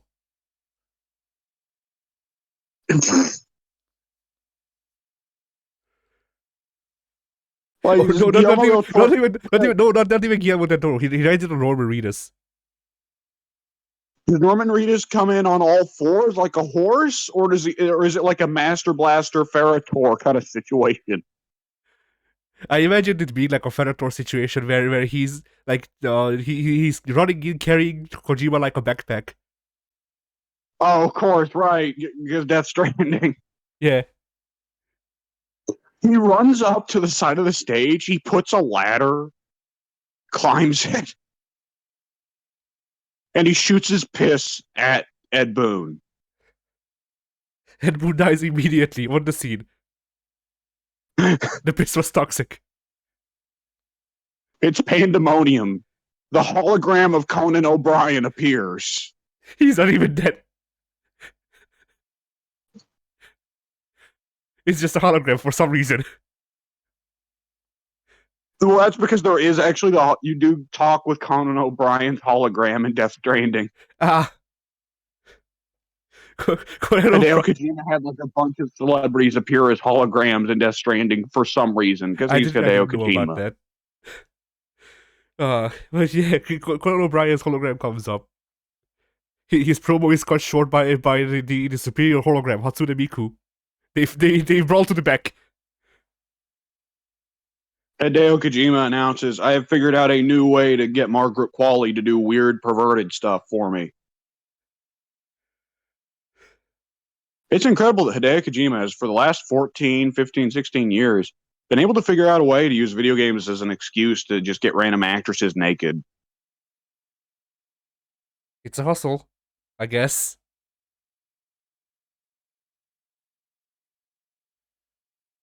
Yeah. Uh, Ugh. man, I look forward to the Game Awards when all of this shit will be happening. This will replace the fucking concert. This entire bit. Okay, here's the actual important question. Yeah. Okay, well, the first important question is, all right, let me hit this because it's easier for me to forget this. If it is Mortal Kombat 12, you get 4 crossover character picks. They can be from video games, movies, or television. Who do you pick as the 4 characters that get brought into Mortal Kombat 12 as guest characters? All And why right. is one of them Akuma? Okay, Yeah. Mortal Kombat 12's trailer opens up. It's Scorpion versus Akuma. What do? Scream. I mean, fucking Just like, shout, it's happening. yeah. I mean, Akuma being in Mortal Kombat would be funny just because it would be weird to see Akuma actually fucking killing people. Akuma's the one character out of Mortal Kombat I would not be shocked to see murder someone with his own hands. Yeah, that's the thing. Like, imagine. All right, imagine if Akuma's fatality is the Shangoku Satsu. They use they use the Street Fighter Five version of it as a basis, but instead of it just flashes, it just being flashes as shit. It's still the flashes, but it also goes into X-ray vision and just shows Akuma fucking obliterating the enemy's bones. So by the end, they're just a hump on the ground. Yes. Honestly, with Akuma, I wouldn't be shocked if it was like pressure points. And by the end of it, the opponent's like, huh? You didn't do anything. Boom. Yeah. Fucking they do the Shangoku Satsu instead of doing his normal pose. The camera just cuts to Akuma standing across the level to the enemy. He goes, "Omae wa mo shindeiru." The enemy character goes, "Nani?" and they blow up. Yeah. Ear rape noise. Yeah. Okay. So, what's the power geyser super that Akuma has? Now Kogo Kokuretsu-san. Imagine he does that for a fatal, and all that's left is a pair of smoldering boots, even if the opponent wasn't wearing any boots. I mean, with that one I would imagine, because I don't know if it's supposed to be actual fire or whatever, but with that one I imagine if they actually wanted to do a fatality with that, my idea for it would be to make it so the power waves that he sends off actually just physically rip people apart. That would make sense, yes. And then also sets shit on fire. for the visual. They could do something similar to what in Mortal Kombat 9, Nightwolf had a fatality where he has a spirit knife that gets struck by lightning and he sticks it in the opponent, and the opponent kind of slowly melts layer by layer down to their bones. So they've done that effect before. Yeah, so they could do it again. And then But yeah, go ahead. if you got to pick 4 guest characters for Mortal Kombat 12, who would you pick? And I do, as you pointed out, I think the concept of Akuma actually fucking killing people for once would be cool. Yeah. Like even if I wouldn't like how he'd probably play Mortal Kombat, the idea of having footage of Akuma murdering people is just too good to pass up. Yeah. Then let's see. Who could I think would fit into Mortal Kombat? Or alternatively, who do I think would be so out of place that it would be a good addition? Who would either be cool or funny? You know? Yeah. Is it a cheating? Is it cheating to say that the guy from Marvel versus Capcom, the comedian guy?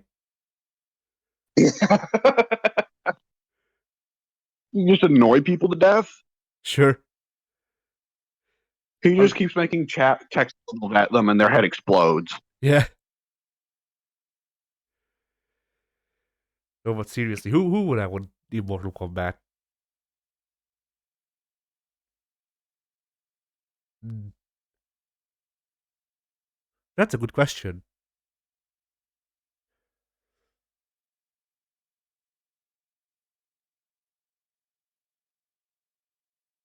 Michael I, Myers is pretty well the last major slasher left they haven't done, but what's there that he could do moveset wise that's interesting? yeah, Unless he just pulls out random gubbins, but if we're honest, the character whose gimmick is pulling out random weapons should have been Collector's gimmick. yeah. Like, I've I had a, I've had a, whenever I've had a strange idea that won't work or wouldn't happen rather. what's that? Sonic the Hedgehog. The comics. Going by the comics, we know what his version of the Speed Force is capable of.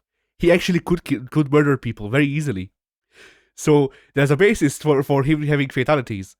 I don't think Sega would allow him to actually murder people. The question is not would Sega allow Sonic in. The question is would Sega allow Shadow in? Oh shit!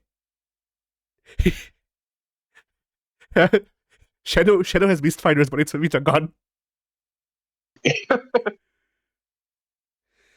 Uh, He's slowly pulling a gun out of his pocket and then just whips out a bullet. yeah. I mean, Shadow. Everyone should look at Yeah, go ahead. the way of doing what they were doing with guns.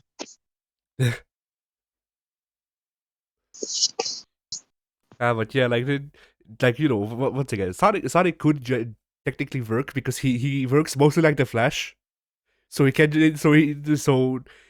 pretty much just fucking wind up a punch enough to pulverize people, in a shot for a fatality and all that. But I don't think that's a crossover that would actually happen. Yeah. Uh, okay. This will be out of left field because I don't actually know what they would do, but that's kind of why I want it.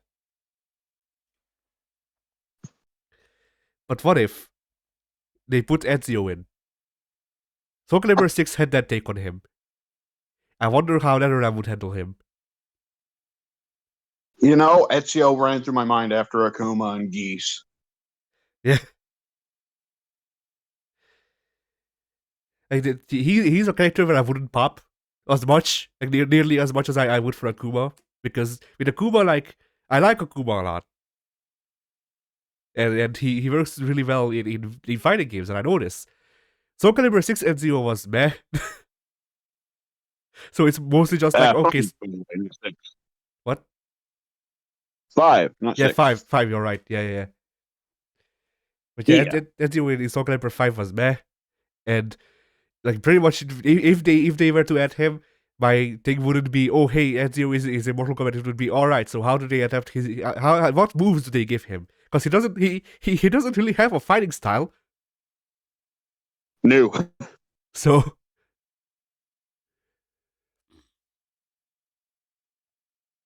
all right, actual answer, Kazuma Kiryu. Kiryu doesn't kill people though. But that's the thing. He doesn't get he doesn't get fatalities. He gets essence of moves instead of fatalities. Oh, he just does heat moves. Yeah. That would be funny. A microwave appears out of nowhere and he stuffs Scorpion's head in it. Yes. Why is there a microwave in this ancient kung fu temple? No. Why is there a microwave in hell? Why is there a microwave in the Elder Gods meeting place? Why is there a bicycle? I'm just imagining. Raiden is like getting the Elder Gods to arrive, and he's waiting for all of them to arrive. So he just goes over and puts a microwave burrito in, and he's sitting by the microwave. As he's talking with the Elder Gods and beseeching them for aid to fight, I don't know, the Kamidogu. or something. He's eating the microwave burrito. Yeah. And he keeps chewing while the elder gods are talking, and they'll like stop and like look at him angrily. Like he's And not only Raiden will chewing. go, He's not only chewing. He's chewing loud. yeah, yeah, and like when they stop, Raiden will go, oh no, continue.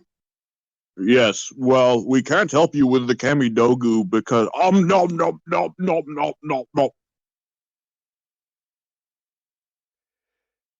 Uh, so yeah, I think that would be an interesting thing for them to do because of Kiryu. With not actually killing people. TM. Like, I think that's been one of the biggest problems Mortal Kombat's had in its history is how do we make characters who don't kill people? And the answer most of the time has been, well, apparently we shouldn't have. But yeah, but heat moves. Okay, Yeah, one second. Imagine them doing their own Mortal Kombat spin on heat moves. So when he's like throwing a fucking bicycle on a guy, they cut to the X-ray vision.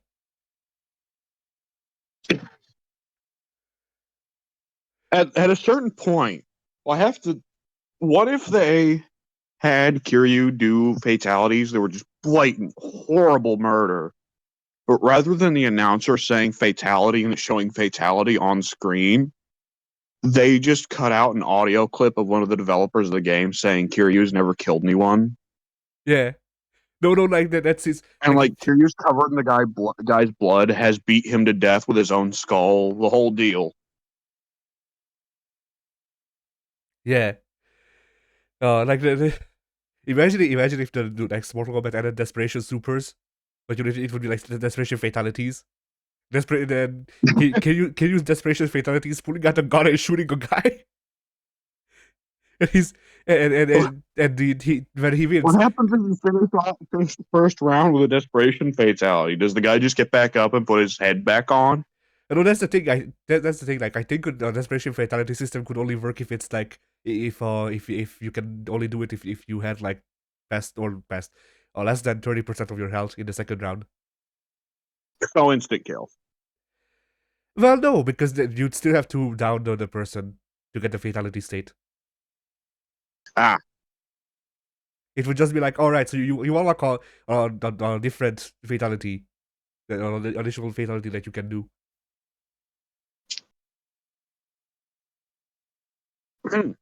Which well, yeah. brutality does that in several places. Could you repeat that? I believe there's a bunch of fatalities that are locked to like have less than 30% health, stuff like that. Oh yeah.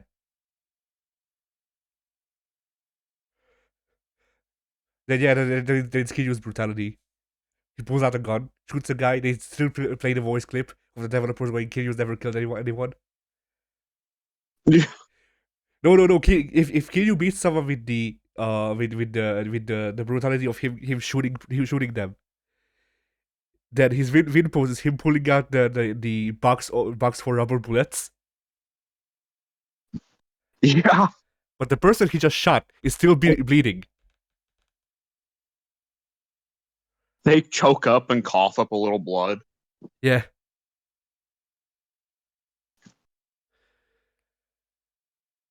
And then Okay, yeah, what? Kiryu's stage fatality is the drop kick out the window bit where Kiryu nearly goes with them. Yeah.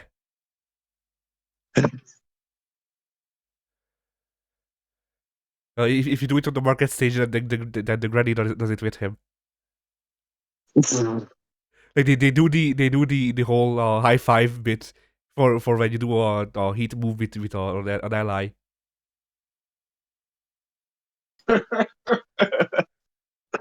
Excuse me. But yeah, then who else could they add that I would actually pop for? Blade, like Wesley Snipes Blade, would be. There's no reason for them to do it, but it would be interesting. A Warner Brothers game? Yeah, yeah, true. That's the problem. Yeah, forgot about that. I mean, if the question arises of they get to do another DC character, because they did Joker with 11, which I think was kind of a waste of Joker, but Joker did look like a fun character in 11. Who would be the character you want most out of the DC universe other than Joker to do Mortal Kombat, right? I mean, my answer would usually just be Flash because Flash is my favorite DC hero. But then I've played Reverse Injustice, Fire. but then I've also played Injustice, and I know that I don't like Flash. Well, that's the thing. Joker in Mortal Kombat 11 does not play anything like Joker in Injustice. They entirely redesigned his moveset. Ah, He has nice, nothing. He did not retain any of his moves, nice. which is exactly as it should be. There are a couple fun characters in Injustice, but there's more bad designs than good. Yeah. Then I guess if they give him a completely new design and have that somehow be fun, then I wouldn't mind Flash. But I also Okay, reverse. I also wouldn't mind Darkseid. Just so he's all like I want his every ring quote to just be Darkseid is his is instead of Darkseid could probably have some of the most horrifying ones because one of them could just be parademons eat you. yeah. Like, oh, that's horrible. And then instead of doing the walk on intro, the enemy person just walks on screen. He's already on the stage on a couch. Yeah. Wait, Like he just stands up from the I couch. love when Darkseid. I love when Darkseid's a tool. You know. Yeah. Like and then also if you play with Darkseid, then the couch becomes a background element. What if you get Darkseid versus Darkseid? There's two couches. No. They're both on the same couch, and the fight breaks out because they want sole ownership of the couch. One Darkseid accidentally elbows the other in the ribs, and they just decide that's enough. Yeah.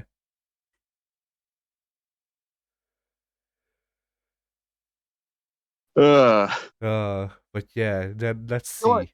Yeah, go ahead. Reverse Flash would be worth it just to have one of his fatals be he just like it's a long range fatal, right? You have to input it from full screen. Reverse Flash doesn't move; he just stands there, but you just hear a whoosh noise, and from the other side of the screen, his opponent's head just got turned backwards. Yeah. They just fall over. Whoomp.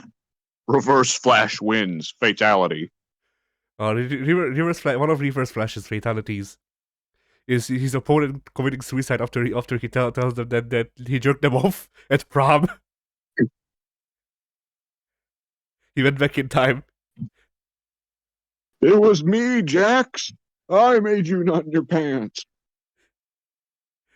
And then then once he's done saying it, just cut to Jax crying with the gun to his head that he's holding.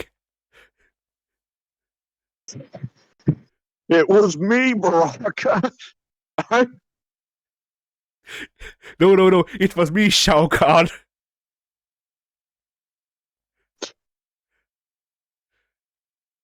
it was me, Sonya. Wait. Oh shit. It was me, Sector. But like, imagine if they don't even re-record it for all of the characters, they just record one take of it, and then just have the voice actor for Reverse Flash just say all of the characters' names separately, and it's just very like shoddily pasted in. I like the mental image of Sector the robot sticking a gun to his head. Yeah. Because I can't imagine it would even work. Probably Like, not. I imagine he pulls the trigger and then he just goes, ow. Yeah. Oh shit. Goro. Yeah. Goro putting the gun to his head. Goro is holding two guns to his head. 4. One on either side of his temple and then 2 under the chin. Yeah. Gotta be sure. He's gonna be the next fucking the next cover art for Borderlands. If this would be a crossover, Akuma.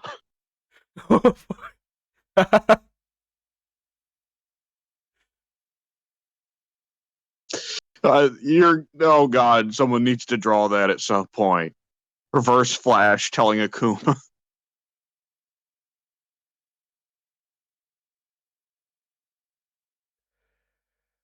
Oh shit. Okay, Yeah, what if they put Akuma in, but Akuma has the same thing they did with Kratos, where he has special.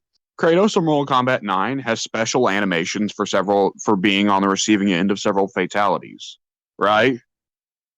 yeah, Because when they were making Kratos, they figured Kratos doesn't really seem to ever get scared. So like there's the Ermac fatality in 9 where he shrinks the opponent and then they run around in circles freaking out and screaming before Ermac steps on them, right? yeah.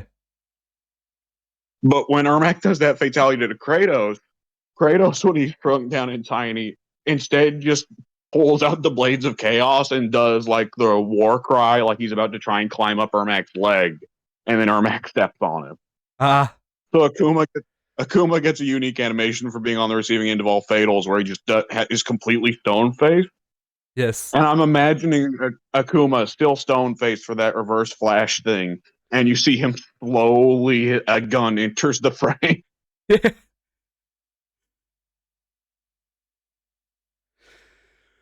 Oh shit.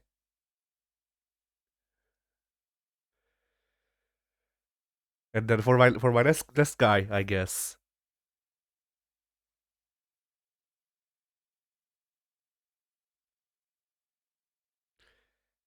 Hmm.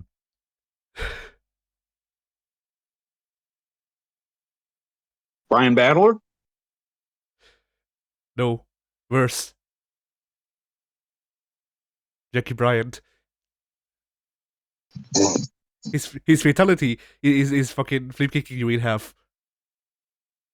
Well, He turns into I a think fucking saw blade. I think Johnny had that as brutality in Mortal Kombat X. He probably did.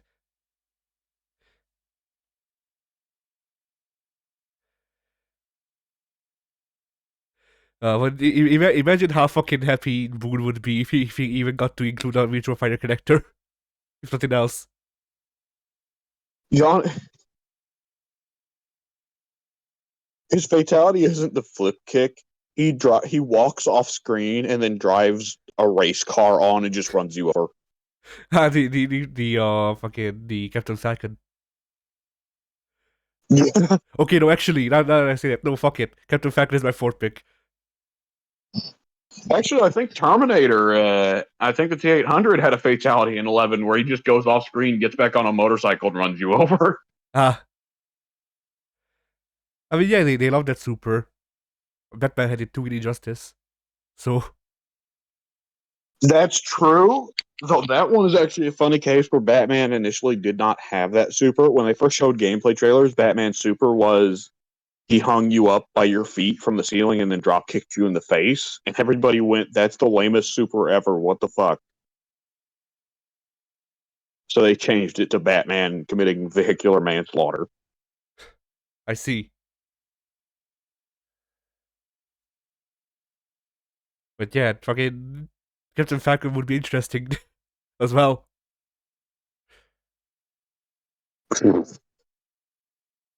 Falcon punch and you just explode.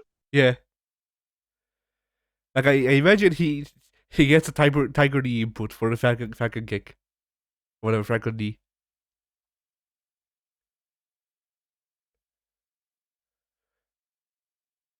But yeah, so what are your characters? What are your four guest characters that you'd want?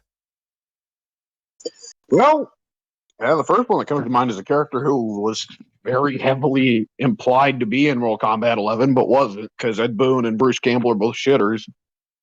Ash Williams.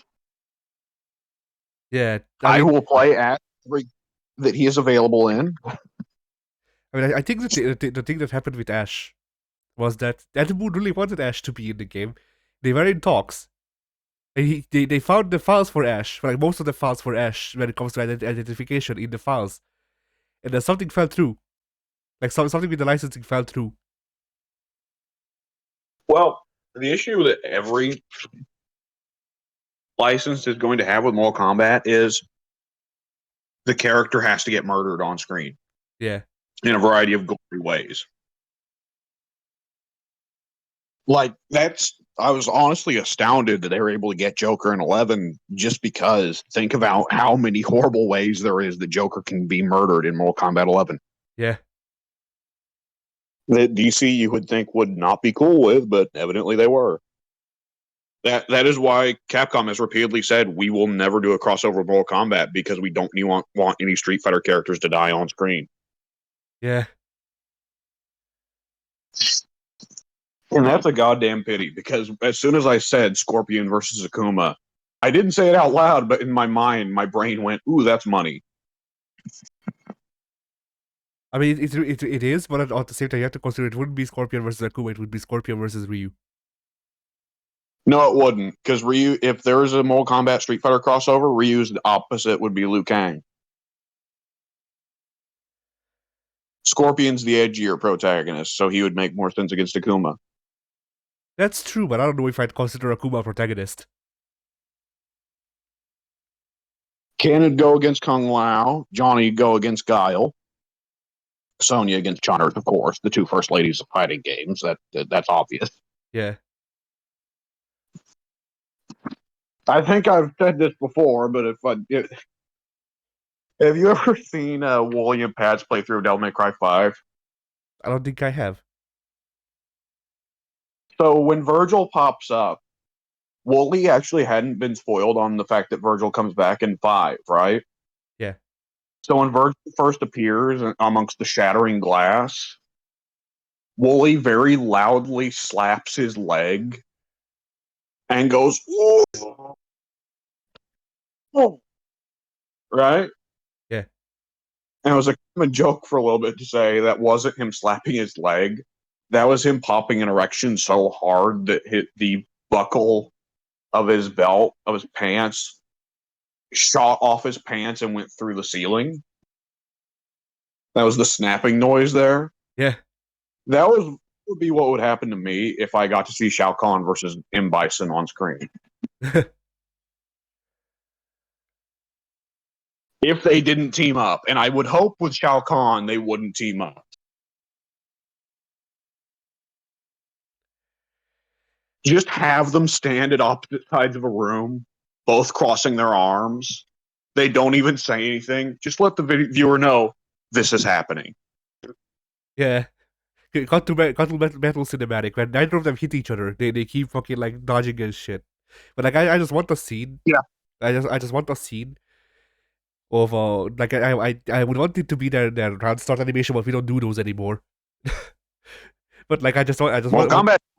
Yeah. Well, Mortal Kombat does round start dialogue. But that's not the same. That's not pretending this is That the is- same. That is true. That is true. But like I would want their round start animation to be to just be once again this whole dodging thing. And then just if Bison's teleports before Khan, he has his arms crossed, he's laughing. Khan points at him, he goes, "You suck!" And then start around.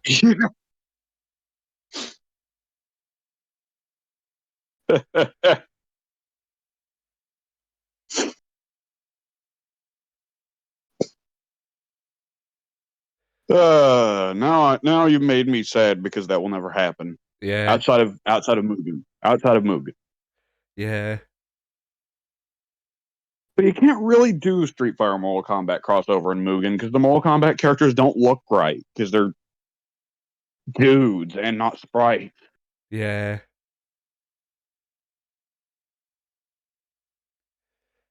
Yeah, either which way. I believe we can probably go ahead and I call know it you there. didn't finish your Oh, I didn't four list off guests. my guys. Yeah. Right. Ash. Let's see. Who else would be fun? I mean, if we just want to go for the most dopey, hilarious answers, Amogus. There's already a fighting game character moveset there. That is true.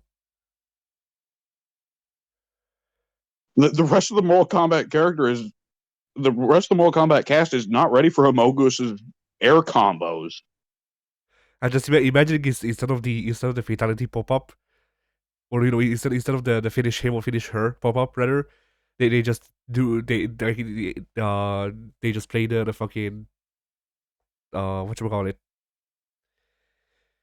like when you press the button, the meeting. Oh, well, I'd imagine the fatality is like one of the animations from the game where like he blows them away or whatever those animations were, the kill animations. Yeah, If he lets the fatality timer run out or just smacks him with a regular jab, that's when he calls a meeting and just votes his opponent out. maybe, yeah. He calls a meeting. There are 5 other Amoguses. One of them is dead, but one of the opponent gets just their regular head, their regular character select portrait in their voting spot, and everyone just votes on him, including himself. I think it would be funnier if they somehow incorporated the VR version of Among Us into it, and just have the meeting take place in the main area there, and then every other character is just various Mogai, I guess. Various Mogai. There's a pop up on the big screen saying that there's a Mogus dead, and then just cut like do flash cuts or whatever, like quick cuts between everyone voting on the character the Amogus is facing, and the character being confused as to what the fuck is going on. Yeah. And then they get thrown out. And then Liu Kang was ejected. Liu Kang was not an imposter. There is one imposter left. But instead of him just floating off of the instead of him floating off of the screen, he actually just fucking blows up from the vacuum. Like to make it more Total Mortal Kombat. The face puffed up and their eyes pop out. Yes.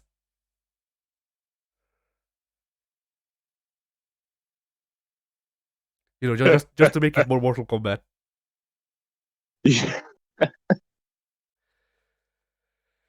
All right, and then who else? You still have 2 characters to say, I think.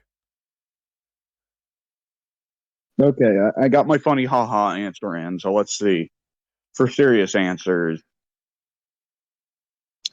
Okay, this is the wacky one, but Heihachi. That would be interesting, yeah. His fatality is the noogie. The atomic noogie. Yeah. He noogies you so hard it drills through into your brain. Yeah.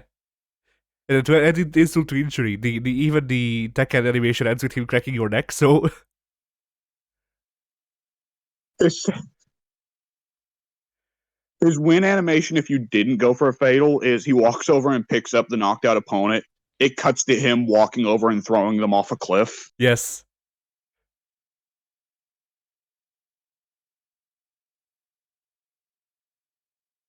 I have to imagine the second. The brutalities on him would be pretty good, right? Yes. The headbutt, but he just crunches their entire skull and it's a stump. Yeah.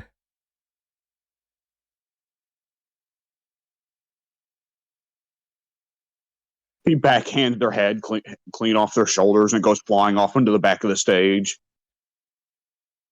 Fucking Rock and Sucker robots their head off with the electric wind confist. Spinning demon causes them to just kind of pinwheel and their legs fly off. Yeah. Yeah, Heihachi, I'll take as a pick. And let's go with, let's see, what would be a really off the wall pick? Multiverses. It was leaked for a while there. Who knows if it'll actually happen? Because so far the multiverses characters that have been revealed, I don't believe were leaked. But it was leaked at one point that multiverses would be adding Ted Lasso. And they've already added Arya Stark from Game of Thrones. So Let's see. What would be the dumbest answer between Walter White, Saul Goodman, and Tony Soprano? I don't know. Now that you pointed out the multiverses connection, my brain went to Bugs Bunny. See, now I'd pop for that because but then again, bugs that see that the issue there is competing with multiverses is that I love multiverses bugs and it'll be hard to replace them with a 2D version. Kind of the same thing of like I was never huge on Superman and Injustice, but he really stinks now. I've tried multiverses Superman and I love him so much. Yeah, for me, it's just the juxtaposition of Bugs Bunny in Mortal Kombat. Like, just I imagine. wouldn't want to see more. I wouldn't want to see bugs get killed by the other characters though. Well, that's true, but my brain immediately goes, okay, so you get the Pythro. If you do like the meter burn while they're at 30% health or whatever, then then it goes into the brutality where their head falls off with the pie. Yeah. You remember the Triborg Yeah. had a brutality in Mortal Kombat X where his head would replace yours. Ah, yeah. He'd just throw his head at the opponent and his head would stick on. That's his new body. But yeah. Instead of okay, out of the characters you asked, and I also thought about similar connection. So what if instead of Walter White, they had Skylar? She evokes Walter to damage the opponent. I was joking about Saul and thinking, oh, that's such a ridiculous answer. Saul never killed anyone. Yet Skylar's even worse. I don't think Skylar ever fought anyone.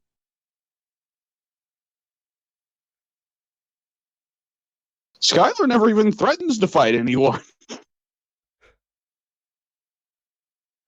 I'm not certain I remember Skylar being in any violent scenes except the one time Walter threatened her with a knife. Her moveset is like that one meme where she evokes Walter and then just people keep like go flying. She starts smoking and gives her opponent lung cancer from secondhand smoke. Yeah.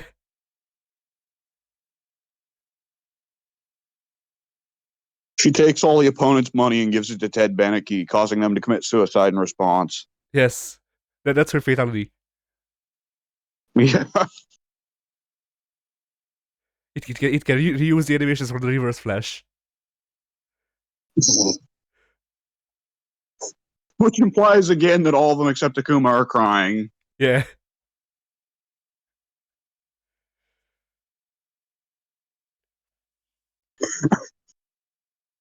Skylar White has stolen all of Sector's savings.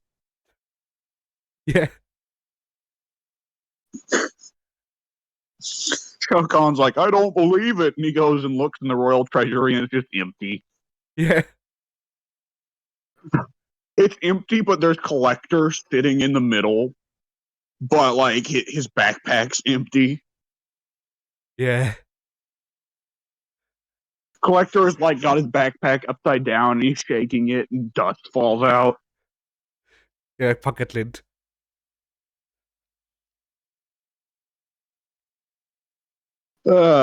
He gets happy when like two.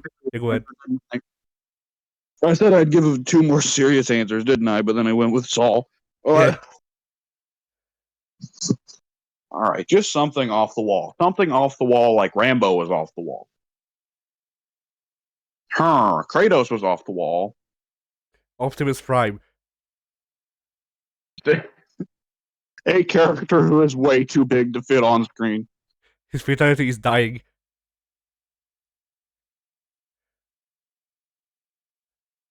That's his villain animation. He just fucking dies. Okay.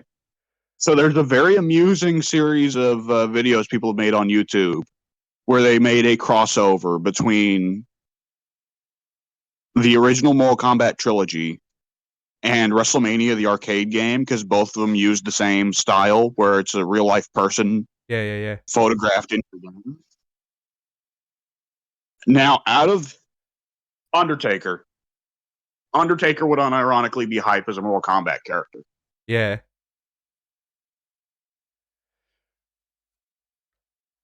I have. couldn't think. Yeah, go ahead. Could you think of anyone in wrestling that would be cooler to see in than Undertaker?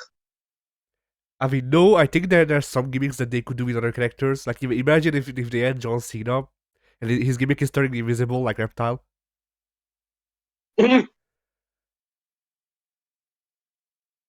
His animation, as he's turning invisible, he does the "you can't see me" taunt. Yeah.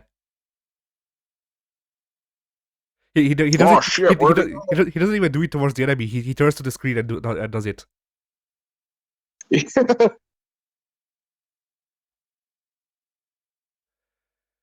And they use his fucking Super Cena design from that one Netherrealm developed mobile game they had, Immortals, I think.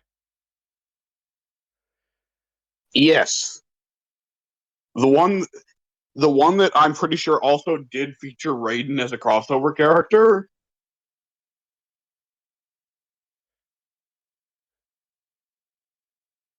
I don't remember, so possibly. Man, Netherrealm should have been given All Stars 2 instead of whatever team there was that did Battlegrounds. Yeah. Could you imagine All Stars 2, but it's an actual like 2D fighting game, no ring or anything involved? I mean, that would have been cool. I mean, fuck console or PC or both version of Immortals would have been cool. Yeah. I mean, at this point, I'd pop for just a modern port of All Stars 1, but Jimmy the thing Snuka. that I always got to remember with porting old wrestling games is licensing issues. Yeah, and on top of that, Jimmy Snuka. Yeah, Jimmy Snuka. You're absolutely right. Jimmy Snuka is the number one reason All Stars 1 will forever go back in history. Into the archives with you. Yeah. Into the bonfire with you.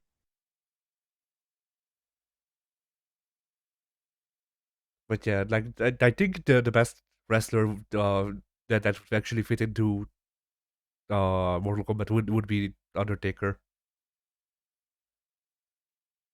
Of course, Kane would work too, but Kane's just one step removed from Taker. Yeah. But they do the mix up and instead of Paul Bearer.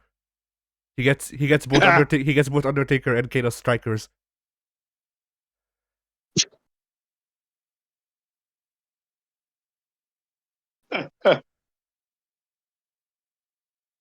He also gets like Mankind, I think. Foley would be cool too. Foley would be cool. Foley has that. Foley's come closer to killing people in the ring than Taker or Kane has. Foley, like even if they don't bring it back for the entire game, Foley has the variation system. That you are 100% right. He does. Would Cactus Jack get Terry Funk as a striker? Yes. And then fucking like Dude Love, or I don't remember who when they went teaming, if she was Mankind or fucking Dude Love, but one of the other gets Chainsaw Charlie. No, Mankind gets Rock. Dude Love's supposed to be the shitty joke variation with a bunch of taunts, but he's actually super strong. Yeah. If okay, so he always has strikers. Jack has normal Terry Funk. Mankind has the Rock. Fucking Dude Love has Chainsaw Charlie. If you call it Chainsaw Charlie, he swings the chainsaw around, but it's not turned on, and he's making the sound the chainsaw sounds with his mouth. You play the clip from Simpsons. Watch out! I've got a chainsaw. Boom, boom, boom, boom, boom, boom, boom, boom, boom, Yeah. boom, boom. With that said, Chainsaw Charlie was tagged with Cactus Jack, never Dude Love. Oh shit. Yeah. Dude Love tagged with Austin, I think. Which sounds weird, I know. Yeah. It might have been under the Dude Love gimmick that Mick won the world championship for the first time. I'll look it up real quick. All right.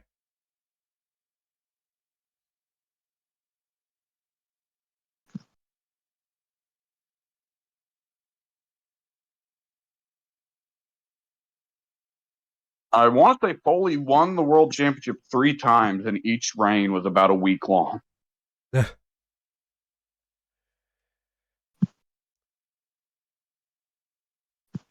We'll give you the belt, but we don't actually want you to have the belt. It's fine. Pretty well.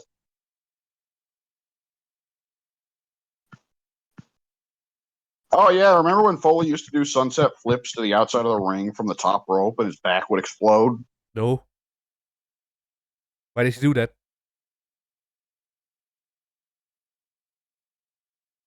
I don't know.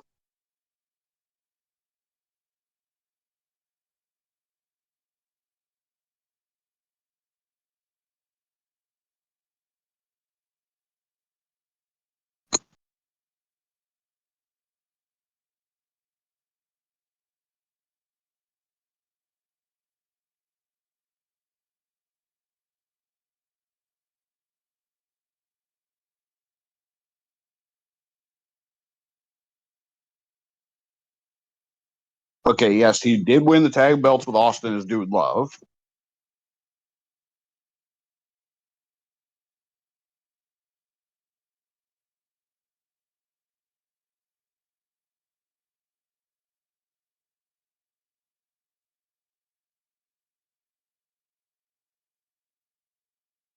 In September 1997, Foley, as Mankind, wrestled Sabu at Terry Funk's WrestleFest, an event What? organized to mark the retirement of Foley's friend, Terry Funk.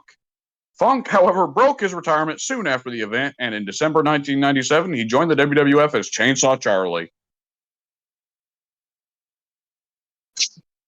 Man, I wish Funk was better.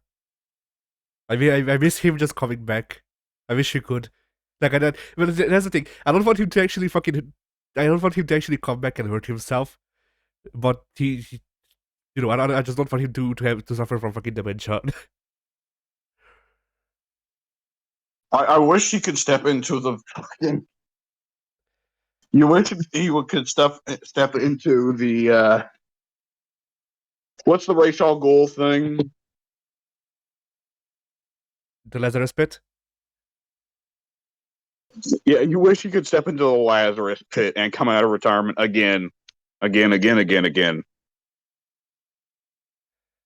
just because of how fucking like weird that would be, I guess. Like Okay, it's one of those things where I'd want that to be his gimmick, that he's just back. But anyway, again, yeah. tell a friend. But yeah, I believe we've run out of topics. I'm We gonna are okay. I can confirm I was wrong. Foley first won the WWF title under the Mankind gimmick, not Dude Love. ah December 29th, 1998. The first ooh of 3 reigns. And December 28th, 1998, I believe that is the day that Tony Schiavone famously, well, was it Tony Schiavone? I don't remember. Anyways, WCW famously had the commentary line that will live forever. Foley will win the belt on the other show. Boy, that ought to put asses in seats. And then it did. Whoops.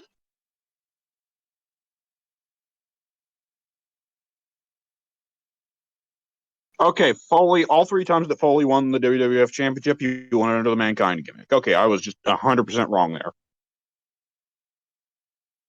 Could not have been more wrong. Whoopsie doodle. all right. The trailer for the next Guilty Gear character is out. Oh, who is it? Wheezy. I'll let you see.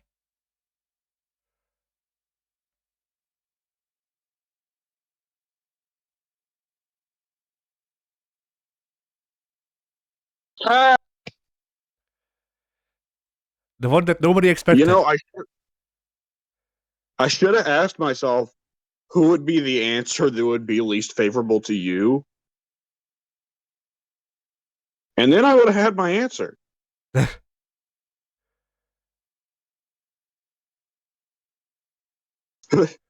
We need to guarantee that Eddie never plays this game again. How do we do that?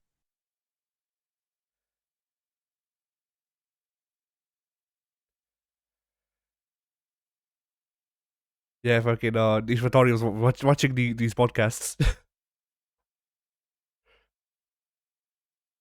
Was listening to them. He's watching them and he's decided he doesn't like you. Yeah. I don't know who this guy is, but I don't fucking like him, motherfucker. God damn fucking thing, I fucking. I believe I fucking bullshit this motherfucker. Oh, we're gonna have a fucking thing. But yeah, Anyways, to be fair, this is a good decision because his gameplay would translate very well to Strive. I didn't watch the video yet because, well, we're recording. I can't. But still. Mr. One Button Move Combo? What? Mr. One Button One Move Combo? Yeah. Mr. LOL Poke of Doom. Yeah, like I imagine they made his poke less scary. And then they maybe removed the eating gimmick or tuned it down at least a bit. Yeah, otherwise he's mostly the Mr. same. Code. What? I said Mr. Oh no, Brazil. Ah. Yeah. There are a few characters that are more terrifying for bad connections than Sinkisk. Yeah. You know, or what terminology was it? I heard it once where somebody said, this button is unsafe offline, but safe online. You know? Yeah. Like 100%. Sinkiska offline is a menace. Sinkiska online, oh no. I mean, to be fair, Sinkiska Online is now Menace as well, just because on PC.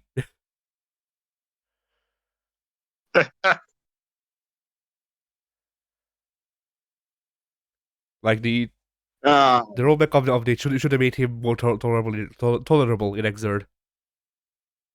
yeah. Exard is definitely one of those games where several characters should ideally be more tolerable with rollback. I say this as someone who played against Chip a lot in Exard.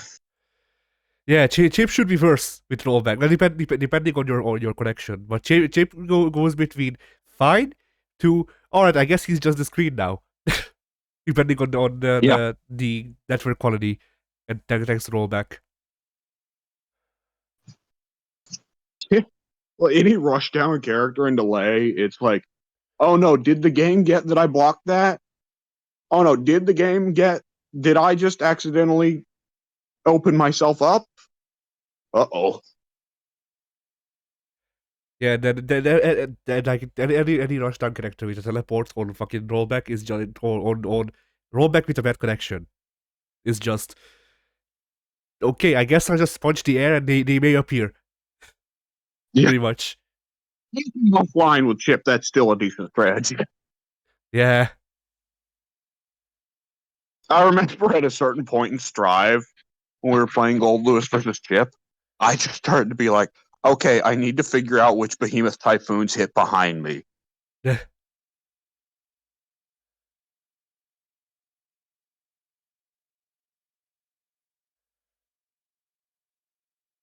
just need to hit everything. He'll be there somewhere.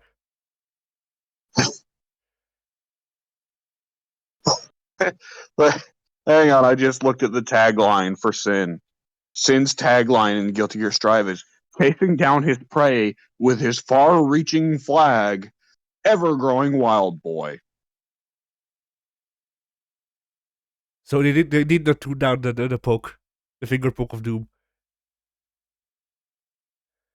Like, Guilty Gear is just trying to make English an aesthetic, and every other fighting game is more or less caught up in the translation efforts, but everyone's fine with Guilty Gear not catching up because whatever, it's Guilty Gear. Yeah. There's a hat that I saw in Japan. Speaking of the English, And it is in the same vein. There was a head that said something like, uh, "A smile every day, bright as the universe," or something like that. It like it's very like trying to be deep, but also what? Yeah. Like I can see what they're going for, but can I? Okay, I'm on the tweeters, and there's some fighting game folks I follow, and I swear to God, I follow High Fight on Twitter, right? Yeah, And High Fight posts. Apparently, they did a live stream on IGN for the first footage of Sin, and I guess they did a live match. They didn't do pre-recorded matches. I don't know who the hell they had on these sticks playing Sin. It was Sin versus Giovanna. The first showing for Sin gameplay is him getting perfected by Giovanna. nice. Like, he tries to get something in. They do a fucking wall break. The Sin tries to get something in. Giovanna just blocks it all perfectly, then just kills him. And then it just cuts back to the two developers they had there at IGN sitting at a desk looking super awkward with their hands, with their fingers crossed, like, oh, shit. Fuck. And did they change Sin then? Because like Exert Sin shouldn't really have a problem with Giovanna, because Giovanna has 3 moves.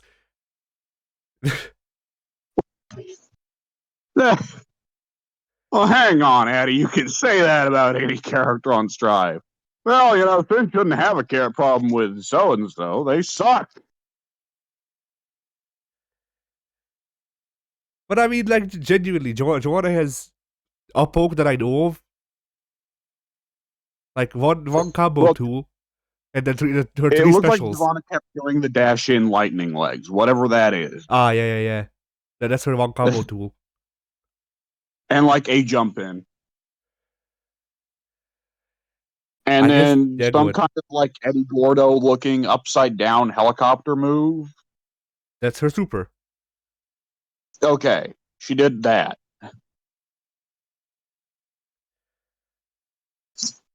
So I guess the same was just bad at spacing, I guess.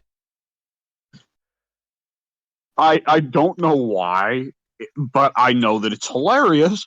Yeah. Like, the only way it could be funnier is if it's like, all right, everybody, we're so excited to show you Sin Kiska. All right, let's cut to the show. And it's just footage of Sin laying dead on the ground, like the Yamcha pose in the crater, right? Yeah.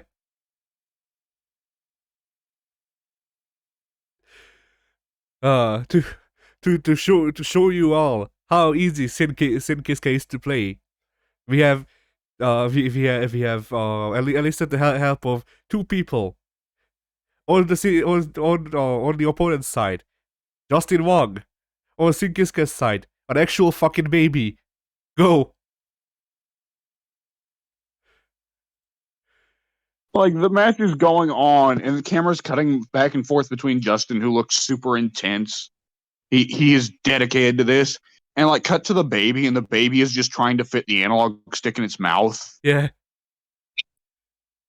And the baby still steals a round off of Justin. The baby manages to perfect parry the super. Yeah.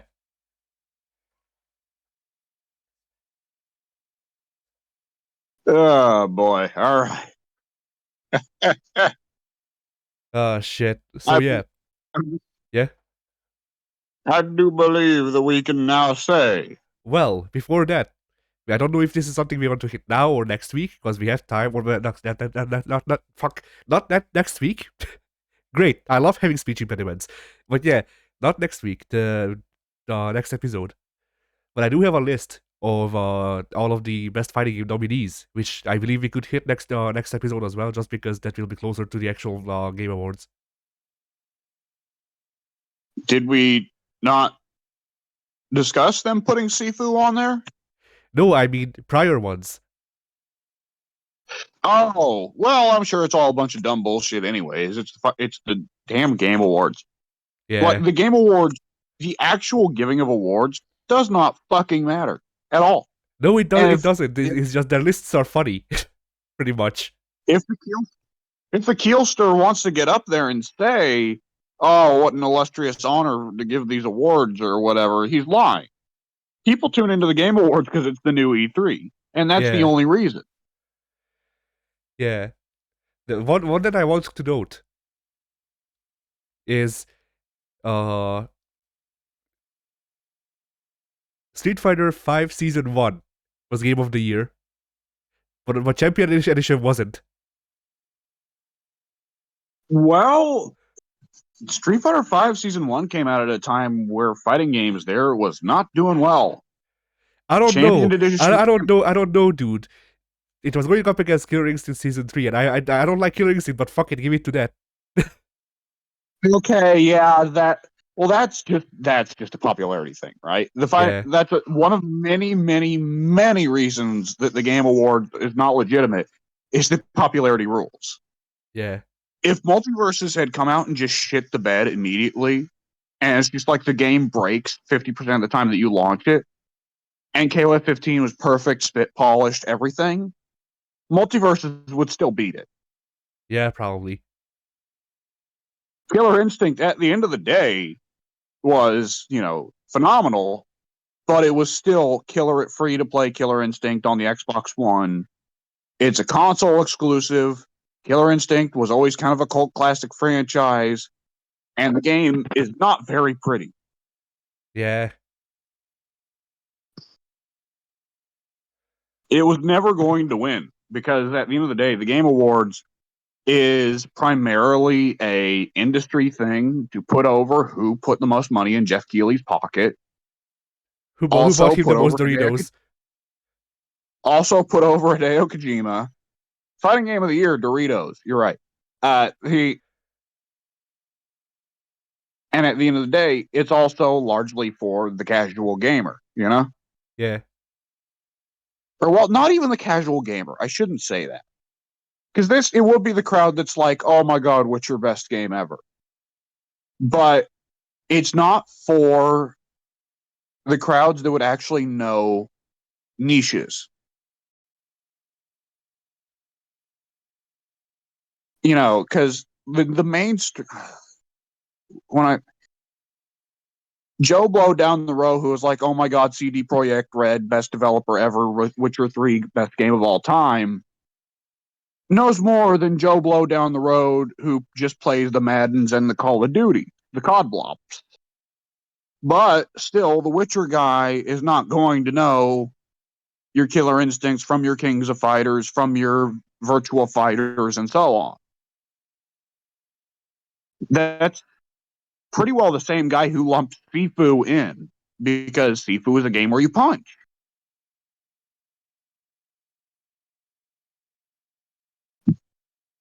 And of course, the COD Blops Madden man would say that all games where you are in a conflict are fighting games. COD Blops is the fighting game. Yeah. Why didn't the COD Blops win every award this year?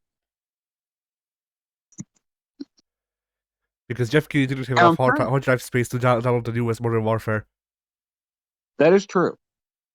And the funny thing is, I was saying COD Blops just as a force of habit because COD Blops 1 was the COD that I played growing up.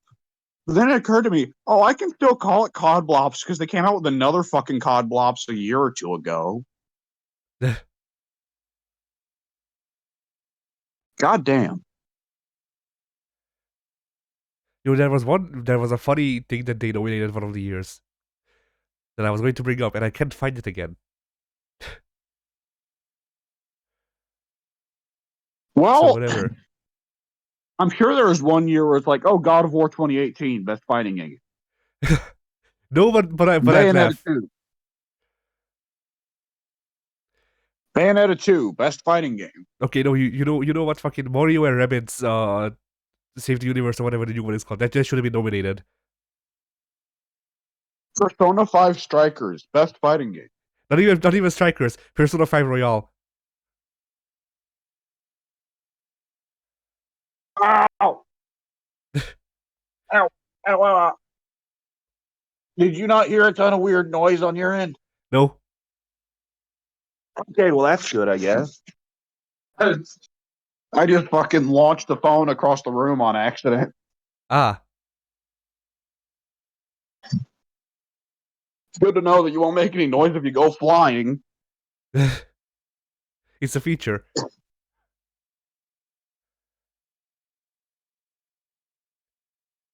But yeah. Then get some people angry at me for shouting. Yeah. Probably not the neighbors though. You know, I gotta appreciate though that even though the fucking the awards are a sham and all that, they still nominated Under Night. No one thought Under Night would win. Why the fuck did you nominate it?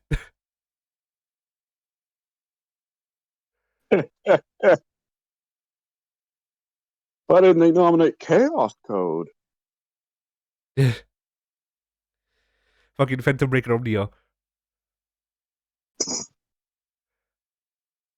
I don't even know if that's the name of the game.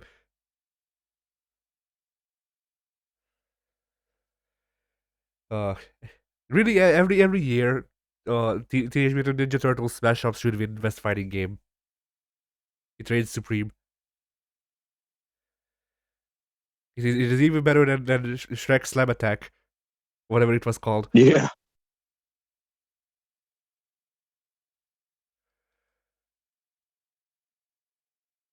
But yeah, you know, if they nominated fucking God of War Ragnarok this year, I would have just been like, okay, cool. Yeah. I concede. God of War Ragnarok is the best fighting game. You are right, Dorito Pope.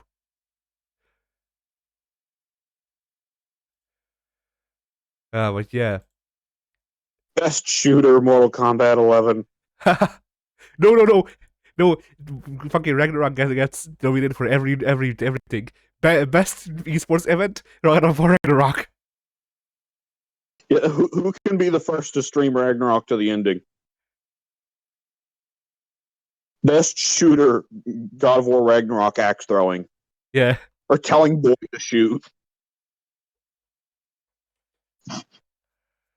Boy, it has been hard to avoid spoilers for that fucking game. Yeah, I imagine. And I'm gonna have to go through another goddamn month of it because there's no way I'm getting the game before Christmas at the earliest. Yeah. Oof.